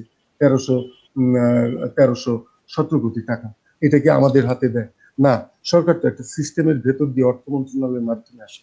আপনাদের যে চাঁদার টাকা বা জমার টাকা, সেই টাকা যায় ডিজি মহোদয়ের ফান্ডে, এবং ডিজি মহোদয়ের ফান্ড থেকে এগুলি চলে আসে সোনালী ব্যাংক, অগ্রণী ব্যাংক, জনতা ব্যাংক এবং আপনার রূপালী ব্যাংকের মাধ্যমে যে টাকা ডিজি মহোদয়ের ফান্ডে আসে, সেই ফান্ডের টাকা চলে আসে আপনাদের যে আমাদের যে অবসরপ্রাপ্ত শিক্ষক কর্মচারীদের যে মাদার অ্যাকাউন্ট, সেই অগ্রণী ব্যাংকের মাদার অ্যাকাউন্ট যে চলে যায়, এবং সেইখান থেকে ডিস্ট্রিবিউশন হয়। অতএব ক্যাশটা আমরা দেখি না, আমরা হলাম হাঁসের মতো, আমরা পানিতে সাঁতার কাটি কিন্তু পানি আমাদের গায়ে লাগে না। আমরা টাকা মাঝখানে কোটি কোটি শত শত কোটি টাকা, আমার মেয়াদকালে আমি 3.5 প্রায় 4,000 কোটি টাকা, 3800 কোটি টাকা আমি বিতরণ করেছি, 3,800 কোটি টাকা বিতরণ করেছি। 1 লক্ষ আপনার বেশি মানুষের কাছে আমরা টাকা 1,15,000 আবেদন নিষ্পত্তি করেছি। কাজেই সেই জায়গায় দাঁড়িয়ে আপনাদেরকে শুধু আশ্বস্ত করতে পারি যে আমি কোনোদিন নিজেকে রাজনীতির অঙ্গনে, বক্তৃতায়ও আমি কোনোদিন এই কথা বলি নাই যে আমি একজন সৎ মানুষ, সততার সাথে আমি কাজ করছি। Never, never. আমি বিশ্বাস করি এই সৎ মানুষ নিজেকে সৎ দাবি করে, এবং এটা আমার বাবাও করতেন। এটা যদি এখানে যারা আমার বোর্ডে যারা আসেন, শিক্ষক, অবসরপ্রাপ্ত শিক্ষক কর্মচারী, তারা সাক্ষী, যারা আমার কাছ থেকে টাকা নিয়ে যান তারা সাক্ষী, আমার মৃত্যুর পরে সাক্ষী দেবে মানুষ যে আমি কি সৎ ছিলাম না অসৎ ছিলাম। এটা আমার মুখের কথা দিয়ে আমি সৎ হতে পারবো না, শতবার বললেও আমি সৎ হতে পারবো না যদি আমার মধ্যে দোষ থাকে। আর আমার মধ্যে যদি দোষ না থাকে, শত মুখেও যদি আমাকে দোষী বানানোর চেষ্টা করা হয়, তাহলে আমাকে দোষী বানাতে পারবে। সুতরাং শেষ কথা যেটি বলতে চাই সেটি হলো, আপনারা আমার বন্ধু, আপনারা আমার বড় ভাই, আপনাদের সাথে নিয়ে আমি এখানে অবসর বোর্ডে যতটুকু সময় আছে, এই সময়টুকু আমি আপনাদের জন্য, অবসরপ্রাপ্ত শিক্ষক কর্মচারীদের কল্যাণের জন্য যা যা করা আমি চেষ্টা করে যাচ্ছি, এবং সেইটা আমি, আপনারা দোয়া করবেন। আমি এর মধ্যেও যদি আরো কোনো কথা আপনাদের থাকে আমি চেষ্টা করবো, হয়তো অনেক প্রশ্ন আমি হারিয়ে ফেলেছি, সেই প্রশ্নের উত্তর দেওয়া আমি চেষ্টা করি। ধন্যবাদ সবাই।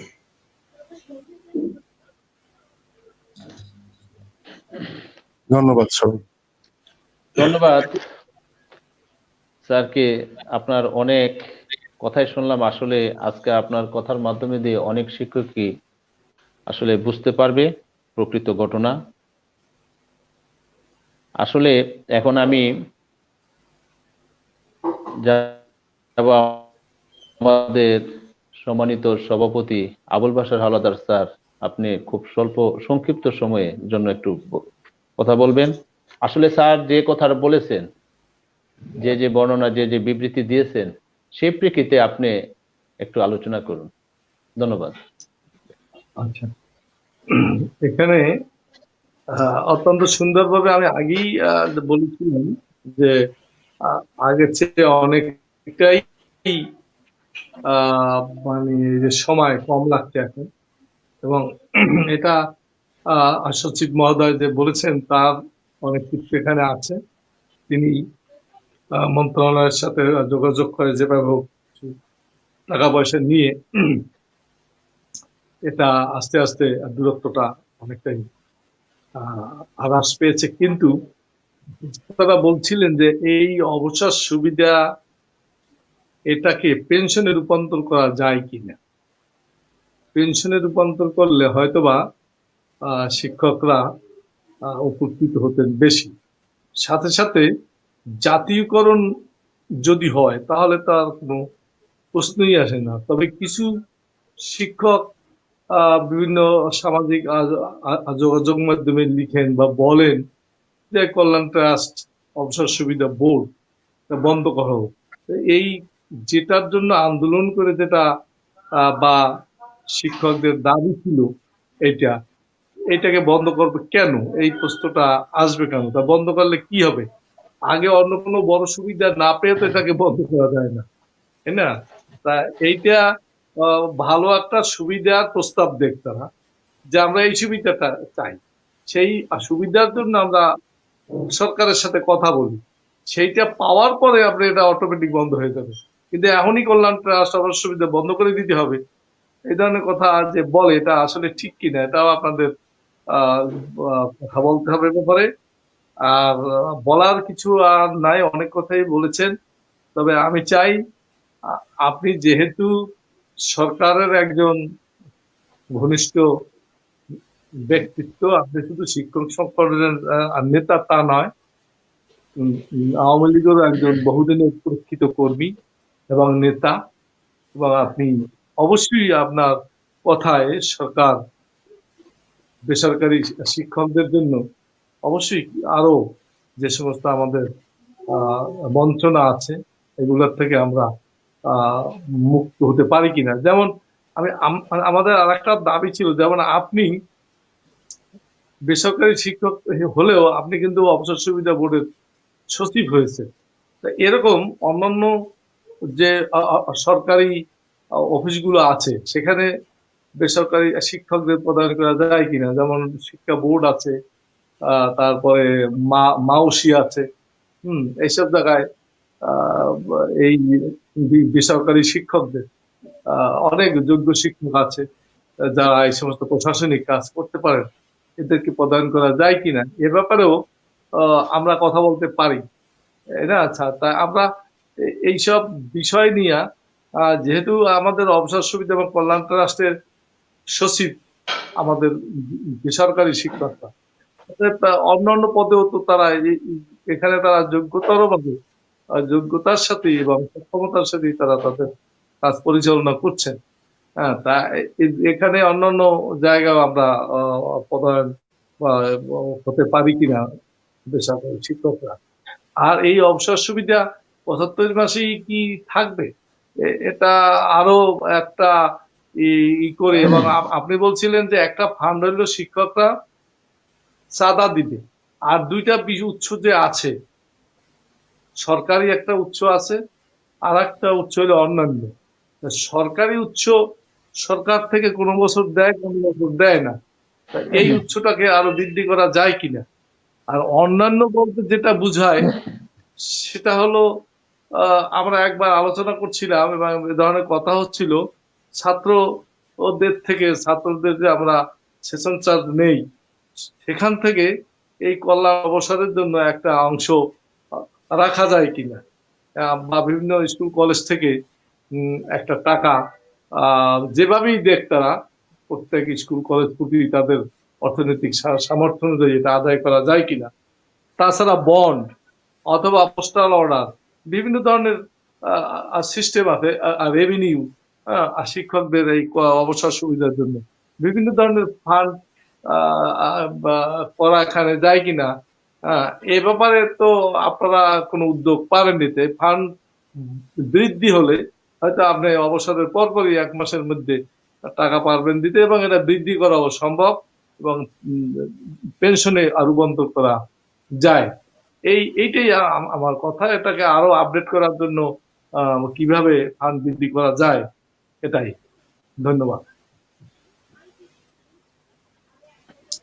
ধন্যবাদ বাশার স্যারকে। পরে আমি সর্বশেষ আমাদের যে সম্মানিত যে সেলিম ভাই আছেন, সেলিম ভাইয়ের কাছে আমি যাব। সেলিম ভাই, যে শিক্ষকদের বড় অভিযোগ যে কল্যাণ ট্রাস্ট ও অবসর সুবিধা বোর্ডের কারণে জাতীয়করণ হচ্ছে না, এই অভিযোগের ভিত্তিতে আপনার মতামত কি? ধন্যবাদ আপনাকে। ধন্যবাদ জসিম ভাই। আসলে আসলে শ্রদ্ধেয় শরীফ আহমদ সাদিক স্যারের কাছে আমরা আগের থেকেই জানি যে উনি একজন সজ্জন মানুষ। আমি এর আগেও বলেছি, এবং স্যার যখন অসুস্থ হয়েছেন তখন আমি আমার সংগঠনের পেজে স্যারের সুস্থতার জন্য আমরা শিক্ষকরা দোয়া করেছি। আমরা স্যার সম্পর্কে অনেকটাই জানি, যেহেতু স্যার অবসর সুবিধা বোর্ডে আছেন। তো আমাদের শিক্ষকদের কিন্তু কারো কাছে অভিযোগ করার মতন, আমাদের বাশার হাওলাদার স্যার যেটা বলেছেন যে আমাদের আসলে প্রশাসনের কোনো স্তরে আমাদের শিক্ষকদের, এমপিভুক্ত শিক্ষকদের কোনো প্রতিনিধি না থাকার কারণে আমাদের শিক্ষকরা কিন্তু কোথাও গিয়ে স্বাচ্ছন্দ্য বোধ করছে না। আপনি শিক্ষা মন্ত্রণালয় বলেন, ডিজি অফিস বলেন, সব জায়গায় যারা শিক্ষক, সরকারি শিক্ষা প্রতিষ্ঠানের শিক্ষক, কলেজের শিক্ষক, তারাও এখানে পেছনে এসে দেখা যায় যে তারাও অন্যান্যদের মতো আমলা সচিবদের মতোই আচরণ করেন, এবং আমাদের কথাকে তেমন একটা গুরুত্ব দেন না। আমাদের যে সমস্যা নিয়ে আমরা যাই, তখন আমাদের সমস্যাগুলিকে সমাধানের জন্য তারা যতটুকু আমাদের সাথে আচরণ করার কথা বলার দরকার, আসলে কিন্তু সেভাবে আমরা পাই না। তো এখন অবসর এবং কল্যাণ সুবিধা বোর্ডের সচিব হিসাবে আমাদের শিক্ষক পরিবারের নেতৃবৃন্দ হিসাবে আপনারা আছেন, সেহেতু আপনাদের কাছে আমাদের প্রত্যাশাও বেশি।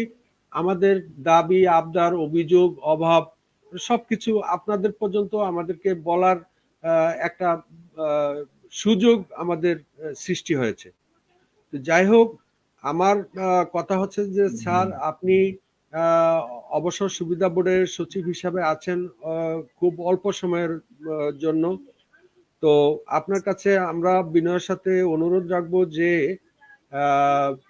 শিক্ষকদের কাছ থেকে যে অতিরিক্ত 4% কেটে নেওয়া হচ্ছে, এর বাড়তি সুবিধা শিক্ষকদেরকে দিতে হবে। এটা শিক্ষকদের শ্রমে টাকা, ঘামে ভেজা টাকা, এবং এই টাকার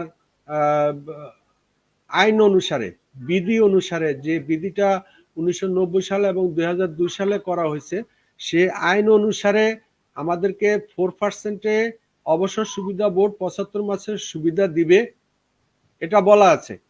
এখন 2% আমাদের থেকে আরো অতিরিক্ত কর্তন করে নিয়ে যাওয়া হচ্ছে, অর্থাৎ 6%-এ আমাদেরকে বাড়তি 2%-এ আমাদেরকে কি সুবিধা দিবেন সেটা আমাদেরকে এই অনুষ্ঠানের মাধ্যমে আপনার কাছে বিনয়ের সাথে জানতে চাই। আরেকটা হচ্ছে যে আমাদের যে আপনি বলেছেন যে 589 কোটি টাকা সিড মানি আছে, সরকার যে টাকাটা দিয়েছে সেটা মূল টাকা ব্যয় করা যাবে না, এটা লভ্যাংশ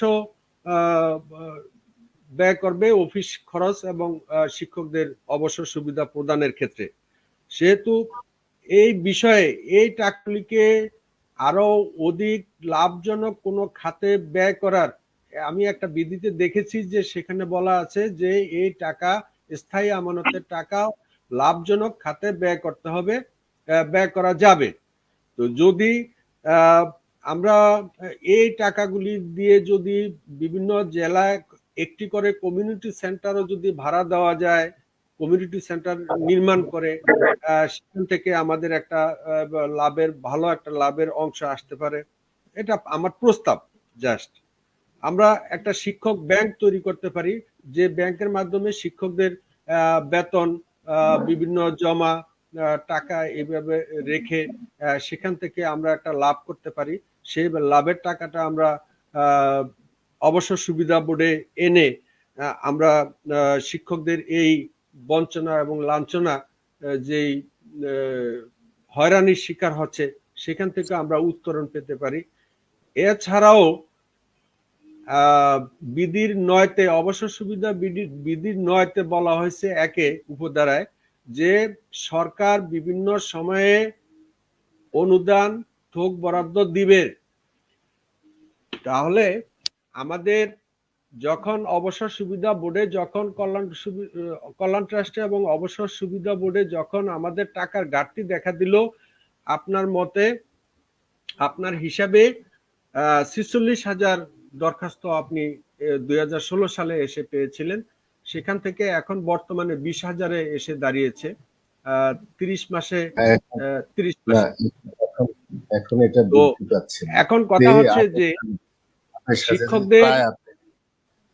শিক্ষকদের অবসর বোর্ডের টাকা বিতরণ করতে গিয়ে সরকারের যে অনুদান দেওয়ার কথা বা সরকার যে ভর্তুকি দেওয়ার কথা, শিক্ষকরা চাঁদা দেওয়ার পরেও যদি অবশিষ্ট ভর্তুকি দেওয়া লাগে, সেই ভর্তুকিটা সরকার দিবে। তো আমরা দেশের উন্নয়ন অগ্রগতিতে আমরা বলিষ্ঠ ভূমিকা রাখি। আমাদের শিক্ষকদের ত্যাগ অপরিসীম, সেহেতু সেই শিক্ষকদের চাঁদা দিয়ে, কর্তনকৃত চাঁদা দিয়ে অবসরপ্রাপ্ত শিক্ষকদেরকে যদি বিদায় করা হয়, সরকারের যদি এখানে পার্টিসিপেশন নাই থাকে, তাহলে আমাদের এই অবসর কল্যাণ ট্রাস্টের প্রয়োজনীয়তা কতটুকু? এটা শিক্ষকদের কথা। অনেক শিক্ষকরা বলেন যে অবসর কল্যাণ ট্রাস্ট চাই না, এই অবসর কল্যাণ ট্রাস্ট হচ্ছে জাতীয়করণের অন্তরায়। এখন শিক্ষকদের চাঁদার টাকাই যদি অবসর কল্যাণ ট্রাস্টের শিক্ষকদেরকে দিতে হবে, অবসর সুবিধা দিতে হবে, তাইলে এই অবসর কল্যাণ ট্রাস্টের প্রয়োজনীয়তা কতটুকু? এই বিষয়ে আমাদের শিক্ষকদের ধারণা একটু করবেন, জানাবেন। আপনার সুস্থতা এবং দীর্ঘায়ু কামনা করি।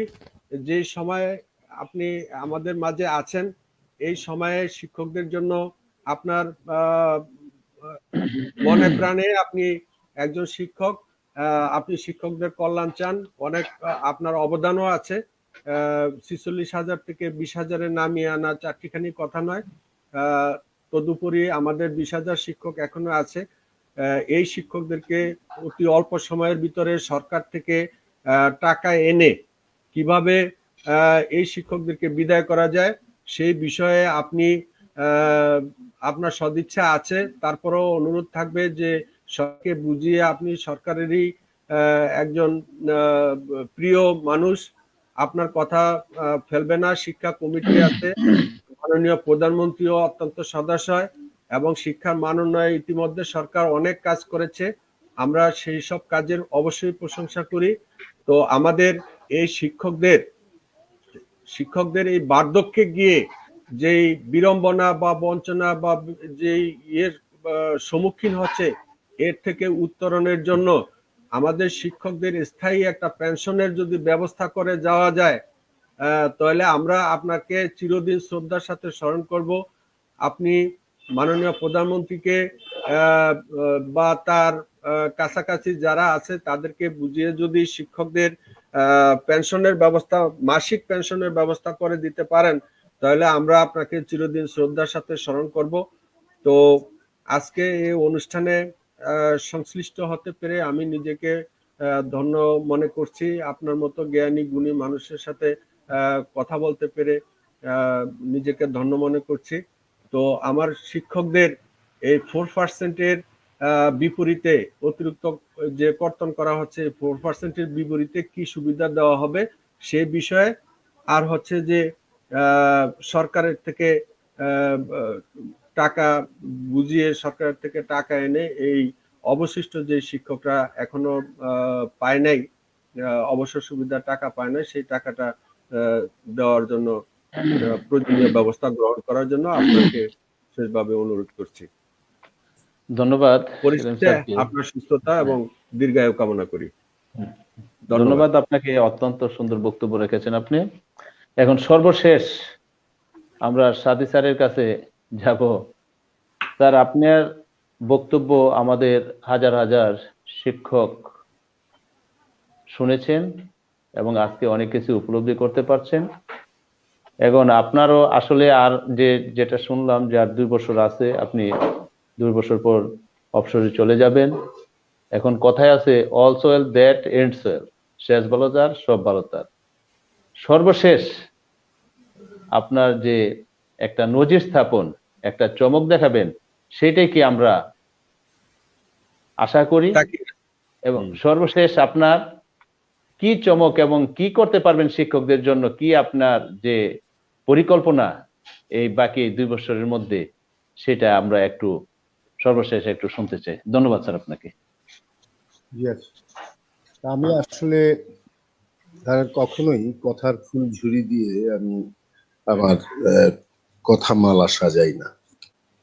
তো সেই জায়গাটায় আবারও আমি পুনরুল্লেখ করছি বা পুনরুক্তি হয়ে যাবে, সেটি হলো যে আমরা 4 থেকে 6%-এ কোন গ্রাউন্ডে এসেছিলাম এবং সেইখানে কি শর্ত ছিল, এই বিষয়গুলি কিন্তু ইতিমধ্যে বলা হয়েছে। যে সেই জায়গাটা সম্ভবত আবার ব্যাক করার কোনো সুযোগ নেই। সেলিম ভাইয়ের কথার উত্তরে আমার বলতে হচ্ছে যে আমরা ওই সকল শিক্ষক সংগঠন, সকল নেতৃবৃন্দ একমত পোষণ করেই আমরা কিছু পাবো। আগে তো ছিল 125 টাকা ইনক্রিমেন্ট সারা জীবনের একটা। তো সেই জায়গাটায় আমাদের কন্ডিশন ছিল যে আমরা প্রতি বছর বছর একটা ইনক্রিমেন্ট পাবো। তো এই সমস্ত শর্তের প্রেক্ষিতে আর হলো যে দুর্ভোগটা কমানোর জন্য আমরা এই কন্ট্রিবিউশনটা আমাদের বাড়াতে হবে, এই জায়গাটায় আমরা একমত পোষণ করে গিয়েছিলাম। কাজেই এখন যদি বলি যে না, কন্ডিশন ছিল আমাদের যে আমরা 75 মাসের জায়গায় 100 মাস পাবো অবসর আর কল্যাণ। তো কল্যাণের বিষয়টা তো হলো যে যত বছর চাকরি করে তত মাসের পায়। কেউ যদি 35 মাসের চাকরি করে তাহলে 25 বছর চাকরি করে তাহলে 25 মাসের পাবে। তো সেটা তো আছেই। তো এখন এই জায়গাটায় আমি খুব আশাবাদী কিছু সেলিম ভাইকে আমি শোনাতে পারছি না এই মুহূর্তে। আশাবাদী যে জায়গাটায় আমি শোনাতে চাই সেটা হলো যে ওই যে বাশার ভাইও বলেছেন যে এই দুর্ভোগ এখন একদম কাট কথা। এই মুহূর্তে আমার সামনে আছে অবসরের প্রায় 28,000 আবেদন অনিষ্পন্ন। এই 28,000 আবেদন নিষ্পন্ন করতে গেলে আমার টাকার প্রয়োজন, এককালীন বরাদ্দ প্রয়োজন প্রায় 2,500 কোটি টাকা। 28,000 যারা এখন দাঁড়িয়ে আছে আমার সামনে, এখন 2,500 কোটি টাকা সরকারের কাছ থেকে এককালীন থোক বরাদ্দ আমি এই মুহূর্তে কোনো স্বপ্ন চাই না, স্বপ্নের রঙিন ডানায় ভর করে উঠতে চাই না। তবে আমি কিছুটা আশ্বাস দিতে পারি অবসরপ্রাপ্ত শিক্ষক এবং আপনাদের মাধ্যমে যে কিছু আশ্বাস আমাদের কাছে আছে, কিছু টাকা দেবেন সরকার কনসার্ন এই বিষয়ে। এটা হলো একটা দিক। দ্বিতীয়ত হলো যে তাহলে ঘাটতি প্রতি বছর যেটি প্রায় 300 কোটি টাকার শেষ, তারপরে সেটা কি হবে? বুঝলাম 2,500 কোটি টাকা দিলে আপনারা 28,000 মানুষ যারা এখন আবেদন করে আছেন তাদেরকে শেষ করলেন, কিন্তু প্রতি মাসেই যে আপনার 25 কোটি টাকা এবং বছরে প্রায় 300 কোটি টাকা, সেইটার কি হবে? সেই ক্ষেত্রে তো বাজেটে লাগবে। সেই জায়গাটায় আমরা যে জায়গাটায় আসতে চাচ্ছি, আসলে সব কথার গোড়া তো একটা, সেটা হলো জাতীয়করণ। এখন পেনশনের কথা বললাম, জাতীয়করণ হয়ে গেলে তো আর পেনশনের আলাদাভাবে কোনো চিন্তা করতে হয় না। এখন জাতীয়করণের কথাটা যেটা অত্যন্ত জনপ্রিয় একটা স্লোগান যে জাতীয়করণ চাই, জাতীয়করণ চাই। আমি সেই জায়গাটায় শরীফ সাদী একজন ক্ষুদ্র শিক্ষাকর্মী হিসেবে আমি যেটা বলতে চাই সেটা হলো অবাস্তব রঙে অবাস্তব স্বপ্ন দেখে তো লাভ নেই। মানে to build a castle in the year, এই বাতাসে আমি ঘর বানাতে চাই না। আমি যেটা জানি, যেটা বুঝি, কাছে থেকে যেটা দেখছি সেটি হলো যে জাতীয়করণ হবে, তবে সেটি ঢালাও জাতীয়করণ হচ্ছে না। জাতীয়করণ হবে কন্ডিশনাল, এবং সেখানে একাডেমিক স্ট্রেংথ যে সমস্ত প্রতিষ্ঠানের আছে এবং কোয়ালিফিকেশন যে সমস্ত প্রতিষ্ঠানের আছে সেগুলো ধাপে ধাপে জাতীয়করণের দিকে যাবে। এখন বলতে পারেন যে হতাশ হওয়ার একটা কথা শোনার, আমি আসলে মানে অপটিমিস্টিক, মানে এতটা আমি ওই যে বক্তৃতার মঞ্চে দাঁড়িয়ে একটা শিক্ষক সংগঠনের নেতা হিসেবে সাধারণ শিক্ষক কর্মচারীদেরকে অগ্নিঝরা ভাষণ শুনিয়ে জাতীয়করণের জন্য রাজপথে নামিয়ে দেব, আমি সেই ধরনের স্বপ্ন দেখিয়ে একটা ভুল পথে পরিচালিত করতে চাই। সেখানে আমার জায়গা যেটি সেটি হলো শিক্ষামন্ত্রীর সাথে, শিক্ষা উপমন্ত্রীর সাথে এবং মাননীয় প্রধানমন্ত্রীর লেভেলে ওনার কাছে এই কথাগুলো আমার পৌঁছাতে হবে যে আমার যোগ্যতা আছে জাতীয়করণ, আমার আমার আমার প্রতিষ্ঠানে। আপনি একটা করে কলেজ নিয়েছেন, একটা করে স্কুল নিয়েছেন, নিশ্চয়ই সেইখানে আপনি আরো বেশি নেওয়ার মতো স্কুল এবং কলেজ আছে। সেই জায়গাগুলো নিতে হবে। কেন আমরা জাতীয়করণের আওতাভুক্ত হবো না? এই জায়গাটায় বার্গেনিং করে আমাদের আসতে হবে। তালা বেড়ে পরীক্ষা বন্ধ করে এই জায়গাটায় দিনটা এখন আর নাই। তো সেই জায়গায় সরকারের সাথে বার্গেনিং করে আমরা জাতীয়করণের দিকে যাব।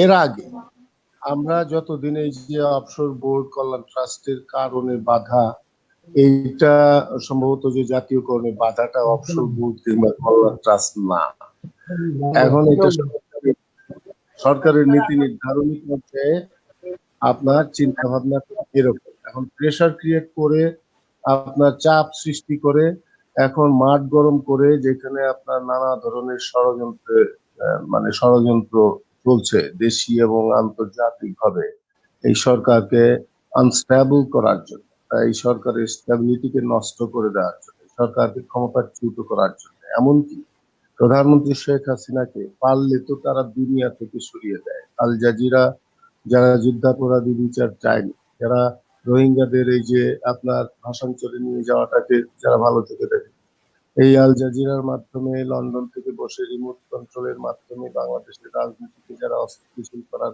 পায়তারা করছে, তা এই সময়ে এসে যদি আমরা জাতীয়করণের বিষয়টাকে নিয়ে রাস্তায় নামি, তাহলে মানে আগুনে ঘি ঢালার মতো হবে। সেই সমস্ত হিসাব নিকাশ করে আমরা শিক্ষামন্ত্রী মহোদয়ের সাথে, শিক্ষা উপমন্ত্রী মহোদয়ের সাথে আমরা আসুন সকল শিক্ষক সংগঠন মিলে আমরা কথা বলি যে ঠিক আছে, একসাথে সরকারের যদি আর্থিক সামর্থ্য না কুলায়, তাহলে স্টেপ বাই স্টেপ একটা পরিকল্পনা নিয়ে আমরা জাতীয়করণ।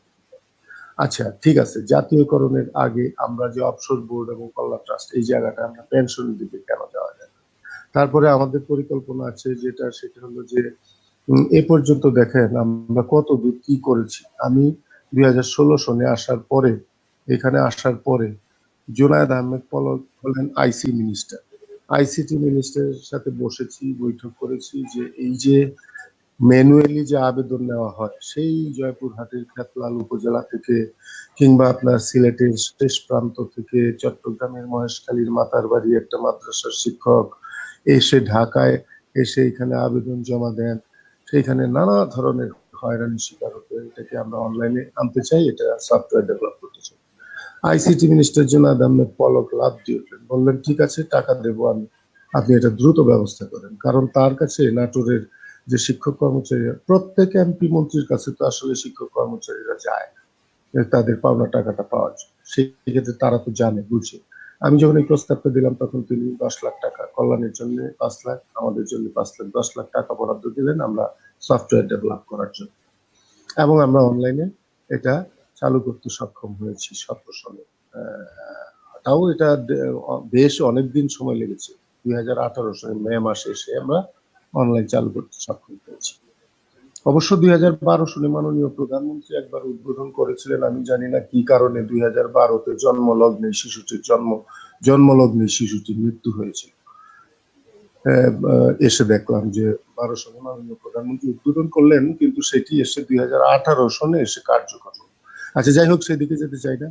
তো আমি যে জায়গাটায় আনতে সক্ষম হয়েছি অনলাইন আবেদন, এবং ব্যাংকে আগে চেক লিখে লিখে টাকা দিতে হতো, এবং সেইখানে চেকটা যখন আপনার ম্যানুয়াল চেক যাওয়া, প্রতিষ্ঠানে পাঠানো, সেইখানে এক হাত থেকে আরেক হাতে, মন্দ কি আমার এই অফশোর বোর্ডের হাত থেকে নিতে গেলেও আবার কিছু দিতে হবে, প্রতিষ্ঠানে গেলে তারপরে ওইখান থেকে আবার অবসরপ্রাপ্ত শিক্ষকের নিতে গেলে কিছু দিতে হতো কোনো কোনো জায়গায়, অবশ্য সবাই না। তো এইরকম হয়রানিমুক্ত করার জন্য ইএফটি চালু করো, সে এখন অ্যাকাউন্টে চলে যায়। তো এই কাজগুলোর মধ্যে এখন দেখা যাচ্ছে এখনো যে বিষয়গুলি মানে এখন শেষ হয়নি, সেটা হলো এখনো প্রথম এমপিও পরিষ্কার না, স্পষ্ট না, আপনার আনতে হবে, ফার্স্ট অ্যাকুইটেন্স রোল আনতে হবে, এই প্রত্যয়ন পত্রটা আনতে হবে, ইত্যাদি অনেক আরো এখনো 7-8 রকমের কাগজে চাওয়া হয়। তো আমি সেটা করলাম কি, যে মাউসির সাথে এবং মাদ্রাসা অধিদপ্তরের সাথে এবং কারিগরি বোর্ডের সাথে আর বৈঠক করে সেখানে তাদের ইএমআইএস সেলের সাথে আমার লিঙ্কে স্থাপন করলাম যে একজন শিক্ষক শুধুমাত্র একটা ফর্ম ফিল আপ করে আমার অনলাইনে আমার এখানে আবেদন করবে, আমি এইখানে বসেই অবসর বোর্ডে বসেই ওনার যে ইন্ডেক্স নাম্বার আছে সেই ইন্ডেক্স নাম্বারে ক্লিক করব, আমি মাউসির লিঙ্কটা নিয়ে দেখব যে জনাব আবুল বাশার হাওলাদার আবেদন করেছেন, তার ইন্ডেক্স নাম্বার এত, তার প্রথম এমপিও কবে, তার বেতন কোড কি, তার বেতন স্কেল কত, তার জন্মদিন কি, এই সমস্ত কিছু অডিট আমার এখানে বসেই হয়ে যায়। 10 রকমের কাগজের পিছনে আর ওই শিক্ষক কর্মচারী ঘুরতে হবে না। এটাও আমি সম্পূর্ণ করে ফেলেছি এই কয়েকদিন আগে। তো এটা সম্পূর্ণ হওয়ার পরে বাকি যে বিষয়টা সেটা হলো, এখন শেষ যে কথাটা, সেই কথাটা হলো যে এই ফান্ড তো আবার লাগবে। অর্থ মন্ত্রণালয়ের কাছে যোগাযোগ করে প্রতি বছর যদি 300 কোটি টাকা সরকার দিতে নাও পারে, আমরা একটা পরিকল্পনা করছি, যেটি সেলিম ভাই বলেছেন, এর মধ্যেই আমরা আলাপ আলোচনা করেছি। দেখেন, বিজিবির জন্য একটা সীমান্ত ব্যাংক আছে, পুলিশের জন্য নানান প্রতিষ্ঠান আছে, তারপরে আর্মিদের ট্রাস্ট ব্যাংক আছে, এইরকম আনসার বিডিপি ওয়ালাদের জন্য একটা ব্যাংক আছে, কৃষকদের জন্য আপনারা মনে করেন যে একটা ব্যাংক, একেবারেই একটি খামার, নানান ধরনের কাজ আছে। আমরা যে 5.5 লক্ষ বেসরকারি শিক্ষক কর্মচারী আছি, যদি শিক্ষক ব্যাংক সেলিম ভাই যেটি বললেন, একটা পরিকল্পনা নিয়ে আমরা হাজির হচ্ছি ইতিমধ্যে, এবং সেইখানে আমরা একটা জমি কিনে প্রয়োজনে, সরকার আমাদেরকে বলেছিলেন, আগের যে আমাদের শিক্ষা সচিব সোহরাব হোসেন স্যার অত্যন্ত ভালো মানুষ, এবং বর্তমান যিনি মাহবুব হোসেন স্যার শিক্ষা সচিব অত্যন্ত ভালো মানুষ, তারা আমাদেরকে আশ্বস্ত করেছে আমরা একটা জায়গা, এই অবসর কল্যাণের শুধু না, এটা একটা শিক্ষক ভবন হবে, শিক্ষক কর্মচারী ভবন হবে। সেইখানে যদি আমরা পরিকল্পনা হলো 12 তলার একটা বিল্ডিং হবে, 12 তলার বিল্ডিং এর 2টা ফ্লোর, একটা ফ্লোর অবসর বোর্ড, একটা ফ্লোর কল্যাণ ট্রাস্ট। সেইখানে আমরা অবসরপ্রাপ্ত শিক্ষকদের, এই যে অত দূর দূরান্ত থেকে সেই লঞ্চের দুর্ভোগ নিয়ে বাসে সারা রাত ঝাড়ি করে 62 বছর বয়সের একজন বৃদ্ধ মানুষ সাথে আরেকজনকে নিয়ে আসছেন, এরা একটু একটু বসার মতো একটা ভালো জায়গা এখানে। আমরা একটা সিটিং অ্যারেঞ্জমেন্ট থাকবে, সেখানে একটা রেস্ট হাউস থাকবে, সেই রেস্ট হাউস থেকে প্রয়োজন এরা যদি রাত্রি যাপন কেউ করে, তাহলে খুব কম পয়সা দিয়ে যেন রাত্রি যাপন করতে পারে, এবং সেইখানে আমরা চিন্তা করছি খাওয়ার একটা ব্যবস্থা খুব কম দামে যাতে খাওয়ানো যেতে পারে, এটা আমার যে শিক্ষকদেরও খেতে পারে। এবং এমনকি আমরা চিন্তা করছি এখানে অনেক বর্তমান চাকরিরত শিক্ষকরাও ঢাকায় আসেন নানান কাজে, তারাও যেন তাদের থাকার জন্য, অ্যাডভোকেট সাহেবরা যদি ওইখানে তাদের জন্য যদি একটা গেস্ট হাউসের মতো থাকতে পারে, কম পয়সা তারা থাকতে পারে না, আমার শিক্ষক কর্মচারীরা আসবে ঢাকায়, বোর্ড অফিসে আসবে, অধিদপ্তরে আসবে, মন্ত্রণালয় আসবে, তারা কেন একটা থাকা খাওয়ার ব্যবস্থা থাকবে না? সেই ধরনের একটা পরিকল্পনা নিয়ে আমরা এগুচ্ছি, এবং সেইখান থেকে আমাদের একটা আয় হবে। এবং একটা ব্যাংক আমরা প্রস্তাব রাখছি যে 450 কোটি টাকা দিয়ে যদি 500 কোটি টাকা দিয়ে যদি একটা ব্যাংক হতে পারে, একটা মেঘনা ব্যাংক হতে পারে, একটা পদ্মা ব্যাংক হতে পারে, একটা কৃষক ব্যাংক, ফার্মার্স ব্যাংক হতে পারে, then why government will not take initiative to set up a bank for the teachers and MPs? আমার যেখানে এমপি ভুক্ত কিংবা সরকারি বন্ধু কি, আমাদের যে এই ব্যাংকে কত ধরনের আয়ের উৎস হতে পারে এই ব্যাংক। কারণ আমি সারা বাংলাদেশের ছাত্র ছাত্রীদেরকে উপবৃত্তি দিচ্ছি, আমি বেতন দিচ্ছি, আমি সোনালী, জনতা, রূপালী এই সমস্ত ব্যাংক দিয়ে আমি বেতন দিচ্ছি। এই সমস্ত বিষয়গুলো যদি আমার ব্যাংক, এই শিক্ষক ব্যাংক মাধ্যমে যদি হয়, সরকার পরিচালনা করবে, সেটা আমরা পরিচালনা করার দরকার নেই। এবং সেইখানে একটা আইনের মাধ্যমে চলবে, বাংলাদেশ ব্যাংকের আইনের মাধ্যমে চলবে, এবং বিখ্যাত অর্থনীতিবিদরাই পরিকল্পনা করে এটা ব্যাংকটা কিভাবে চালানো যায়। এবং সেই ক্ষেত্রে আমাদের হয়তো দাবি থাকবে কি, যে এখানে জনবলের মধ্যে আমাদের এই শিক্ষক কর্মচারীদের সন্তান চাকরি থাকা, এইটা হয়তো আমাদের একটা দাবি থাকে। তো এই বিষয়গুলো নিয়ে আমরা ইতিমধ্যে কথা আলাপ আলোচনা শুরু করেছি, এবং নীতি নির্ধারক পর্যায়ে মাননীয় মন্ত্রী, উপমন্ত্রী, মাননীয় শিক্ষা সচিব অত্যন্ত রিজনেবল পার্সনেরা, অত্যন্ত ডাইনামিক চিন্তার মানুষ, অগ্রসর চিন্তার মানুষ, বর্তমান শিক্ষামন্ত্রী, উপমন্ত্রী। বিদেশে তারা পড়াশোনা করেছেন, পিএইচডি করেছেন। শুধু তাই না, কাগজে লেখাপড়া না তাদের, শুধুমাত্র কেতাবি লেখাপড়া না। আমি কাছে থেকে দেখছি যে অনেক সময় দেখতাম এরশাদ সাহেবের সময়, কিংবা অনেক সময় দেখতাম যে মন্ত্রীদেরকে চালায় কে, অফিসাররা। কিন্তু আজকে এই শেখ হাসিনার শাসন আমলের কথা বলার সুযোগ নাই যে দীপুমণিকে অফিসাররা চালাবে, কিংবা ব্যারিস্টার মনিরুল হাসান কে অফিসাররা চালাবে, এই কথা বলার আজকে সুযোগ নেই। তো কাছে থেকে দেখছি। তো সুতরাং আমরা আশা করি যে আমাদের যে শর্টেজ অফ মানি, সেটাও আমরা ফুলফিল করতে পারবো। আমাদের এই যে পরিকল্পনা, সেই পরিকল্পনাগুলি আপনাদের সামনে আমি তুলে ধরলাম, এবং আপনাদের কাছ থেকে পেলাম চিন্তা কিন্তু এক ধরনের, একই রকমের চিন্তা। তো সেইভাবে আমরা এগিয়ে যাব, এবং আশা করি যে দেখা যাক এই কিছুদিনের মধ্যে, বৎসর খানেকের মধ্যে আমরা এই বিষয়গুলি যদি একটা পূর্ণ রূপ আমরা দিতে পারি, তাহলে হয়তো আপনারা যেই কথাটা বলছেন যে না, স্মরণীয় হয়ে থাকার জন্যে না, আসলে to do something for the betterment of the distressed teachers and employees, this is my firm determination and firm commitment. তো এটাই আমার শিক্ষা। এই শিক্ষা আমি ঘর থেকে পেয়েছি, যে do something for the people. And পলিটিক্সেও আমার বাবা রাজনীতিও করেছেন, আবার শিক্ষকতাও করেছেন, এবং একজন কেতা দুরস্ত আলেমও ছিলেন। তো সবটাই ছিলেন, এবং ধার্মিক কিন্তু ধর্মান্ধ ছিলেন না। তো আমরা সেটাকে অনুসরণ করেই করছি, এবং আমিও বিশ্বাস করি যে politics is not profession. And also আরেকটা বিষয় বলি, যে টিচিং, এই টিচিংটাকে আপনার এই অনেকেই প্রফেশন বলে, যদিও মানে আমার তো অবশ্যই পেশা, আমার এখান থেকে যদি বেতন না আসে আমার সংসার চলবে, তা তো অবশ্যই। কিন্তু when my father started this profession, তখন কিন্তু ওই বেতন ছিল না, বেতনের আশায় তিনি শুরুও করে। তো যাই হোক, এটা আসলে মহান একটা ব্রত। This is devotion, devotion for the people, devotion for the nation, devotion for the world. তো সেইভাবেই আমি বিষয়টাকে দেখি, আমার এই টিচিং ডিভোশনকে আমি সেইভাবেই দেখি, এবং দেখেই আমি এইভাবেই মৃত্যুবরণ করতে চাই। তবে মানুষের, আমার মনে হয় আপনাদের দোয়া বোধহয় আমার সাথে আছে, এবং এই অবসরপ্রাপ্ত মানুষ যখন এই একবার টাকা পাওয়ার আগে তাদের চোখে পানি দেখি, আবার আমার কাছ থেকে যখন টাকা পায় তখন আবার এসে যখন তাদের চোখে পানি দেখি, এই দুই পানির অর্থ কিন্তু দুই রকম। এবং সে কারণেই হয়তো করোনায় আক্রান্ত হয়েও, হয়তো সড়ক দুর্ঘটনায় পড়েও গাড়িটা রক্ষা পায়নি, কিন্তু আমি রক্ষা পেয়েছি। এই ধরনের অনেক ঘটনা আছে। যাই হোক, আল্লাহ রাব্বুল আলামিন আমাদেরকে শক্তি দান করুন, আমরা যেন মানুষের সেবায় নিজেদের এই কাজে লাগাতে পারি, আত্মনিয়োগ করতে পারি। সবাইকে ধন্যবাদ। জয় বাংলা। ধন্যবাদ স্যার। আমরা আসলে সর্বশেষ একটা কথায় খুবই আনন্দিত হয়েছি, খুব ভালো লাগলো যে কাগজের, অবসরপ্রাপ্ত শিক্ষকের যে কাগজের যে একটা বোঝা, এই বোঝাটা যে অনেক কমাই দিয়েছেন, এই জন্য আপনাকে অনেক ধন্যবাদ। আসলে এটি ঠিক আছে, যারা আপনি একটা এই জিনিসটা যে করেছেন, অত্যন্ত ভালো কাজ করেছেন।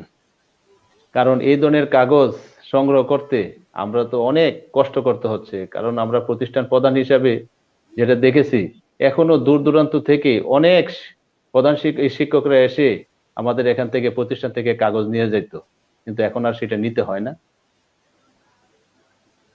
না, নিতে তো এটা হয় না বলতে হলো কি, আমি জাস্ট স্টার্টেড তো, এর জন্য এটা নিয়ে আমার আপনাকে অনেক আজকেও কথা ধন্যবাদ। হয়েছে যে আমি এটা এই জাস্ট শুরু হলো তো, এখনো মাদ্রাসা এবং কারিগরিটা বাকি আছে। মাউসির সাথে আমার এইটা লিঙ্কেজটা হয়েছে। এবং আপনাদেরকে আরেকটা কথাই ফাঁকে বলেই সেটা হলো, এই ডিজিটালাইজেশনের পথে অন্তরায় কি জানেন? দি এক্সপার্টস, সো কল্ড, যারা নাকি টেকনিক্যালি যারা equipped, they are the barrier, believe it or not. যে যেখানেই থাকুক, আমি এটা বলতেও পারছি না। আমি এটা করতে গিয়ে দেখলাম যে আরে সহজীকরণ প্রক্রিয়ায় তো অনেকেই যেতে চায় না, মানুষকে খালি কিভাবে হয়রানির মধ্যে রাখা যায় সেই চেষ্টা করে। এবং এই যে আমি যে জায়গাটায় যাচ্ছি, এটা একটা বিরাট বৈপ্লবিক পরিবর্তন হয়ে যাবে, সেইটা করতে দিতে চায় না কেউ, করতে চায় না কেউ। খালি বলে এই টেকনিক্যাল অসুবিধা, এই মেরামত কাজ চলতেছে, এই কয়দিন পরে হবে, এইভাবে শুধু ঘুরাইতে পরে সচিব স্যারকে দিয়ে একটা সচিব স্যারকে দিয়ে বলাইলাম, আমাদের ডিজি স্যারকে দিয়ে একটা ধমক খাওয়াইলাম। ডিজি স্যার শক্তভাবে বললেন এবং সচিব স্যার বললেন, পরে এটা কিছুটা ইজি হয়েছে। এখনো still they want to make bet, এবং সেইটাও আমার লড়াই করতে হয়, আমার সংগ্রাম করতে হয়, ইন্টারনাল সংগ্রাম, ইনার স্ট্রাগল। তো সেই ক্ষেত্রে আপনারা সতর্ক থাকবেন এবং আমাকে সহযোগিতা করবেন, সময়ে সময়ে আসবেন, অফিসে একটু চা খেয়ে যাবেন, এবং পরিস্থিতিটা আপনারা সচক্ষে দেখে না গেলে আসলে একটু আসেন, দেখেন অবস্থাটা, তাহলে আমার মনে হয় যে ক্রান্তিও দূর হবে। ঠিক আছে, জি, আসসালামু আলাইকুম। আচ্ছা, ধন্যবাদ স্যার। সুপ্রিয় দর্শক, আপনারা এতক্ষণ শিক্ষক ইউনিয়ন টিভিতে টক শো শুনছেন। অত্যন্ত ফলপ্রসূ আলোচনা হয়েছে এবং মজিক বর্ষকে অবিস্মরণীয় অম্লান করে রাখার জন্য মাননীয় প্রধানমন্ত্রীকে বিশেষভাবে অনুরোধ করছি শিক্ষা ব্যবস্থাকে জাতীয়করণ করার জন্য। আজকের এই টক শোতে যারা অতিথি হিসাবে উপস্থিত ছিলেন, আমি সকলকে ধন্যবাদ জানাচ্ছি, এবং যারা আজকে যারা আজকে আমাদের সাথে সংযুক্ত আছেন এবং এই অনুষ্ঠানটি দেখছেন, তাদেরকে আমি ধন্যবাদ জানাচ্ছি। শেষ করার আগে আমি একটু একটা প্রশ্ন, আজকের বিষয়ের না, এই টক শো আরম্ভ করার আগে আমার কাছে একটা আননোন নাম্বার থেকে ফোন আসছিল। সেই ফোনে আমাকে 50 লক্ষ টাকা চাওয়া হয়েছে, এবং 2 দিন পরে তারা আসবে, নিতে আসবে টাকাটা। না দিলে তারা মানে এক ধরনের হত্যার হুমকি দিয়েছে। কাকে? আপনাকে? আমাকে, এই টক শো করার আধা ঘন্টা আগে। তা এখন বিষয়টি এখানে তো আমি বলছি, অনেকেই শুনছেন, এবং আমি প্রয়োজনীয় এর জন্য পদক্ষেপ নেওয়ার জন্য হয়তোবা সে থানায় ব্যাপারে জানাবো। আপনারাও জানলেন। হ্যাঁ, তাই এটা কোন ধরনের অশনি সংকেত। আপনি বাসার ভাই, আপনি কোন এলাকায়, বাসাটা কোথায়? মোহাম্মদপুর। মোহাম্মদপুর না? আচ্ছা হ্যাঁ, আচ্ছা, আপনি একটু আমি ফোন করি, ইয়েতে কথা বলি, ওই যে ইয়েতে ডিসি যে হারুন সাহেব, হ্যাঁ, হ্যাঁ, হ্যাঁ, হ্যাঁ। হারুন সাহেবের সাথে আমি কথা বলি, আপনি একটু যোগাযোগ করেন। আচ্ছা, আপনি একটু কথা বলেন, উনি কি বলে, যেভাবে অ্যাডভাইস দেয় ওইভাবে আমি কাজ করবো, অসুবিধা নেই। আচ্ছা, এটা এগুলি দুশ্চিন্তা করেন না, কিন্তু আমরা আছি, সবাই আপনার পাশে আছি। আচ্ছা, ঠিক আছে, দুশ্চিন্তা করি না, মানে তাও আপনাদেরকে যেহেতু একটা লাইভে আছে, হ্যাঁ, একটা মানে অত্যন্ত দুঃখজনক ব্যাপার যে এই ধরনের কিছু খারাপ যাক ঠিক এগুলি নাম্বার যারা থেকে- আইডি বলে আসলে কিছু না। না হ্যাঁ না এটা ঠিক বয়ানের আছে, কোনো না। কারণ নাই পেলে। না ভয়ের কারণ নাই, না, তারপরেও জেনে রাখা ভালো, সতর্ক হুম, থাকা ভালো, তাই না না? না না হুম, সতর্ক থাকা হ্যাঁ কত হ্যাঁ, ধরনের সতর্ক থাকা ষড়যন্ত্র এইসব। হ্যাঁ ঠিক ষড়যন্ত্রমূলক আছে। হচ্ছে, তা যেভাবেই হোক। নানা ধরনের যাই হোক, ষড়যন্ত্র হচ্ছে। হ্যাঁ হ্যাঁ ষড়যন্ত্র হচ্ছে।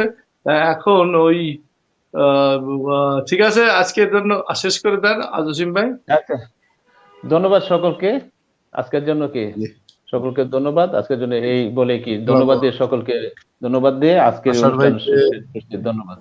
আশার ভাইকে আসসালামু ধন্যবাদ, আলাইকুম। জসিম সকলকে ধন্যবাদ। ভাইকে ধন্যবাদ। আসসালামু আলাইকুম। জি।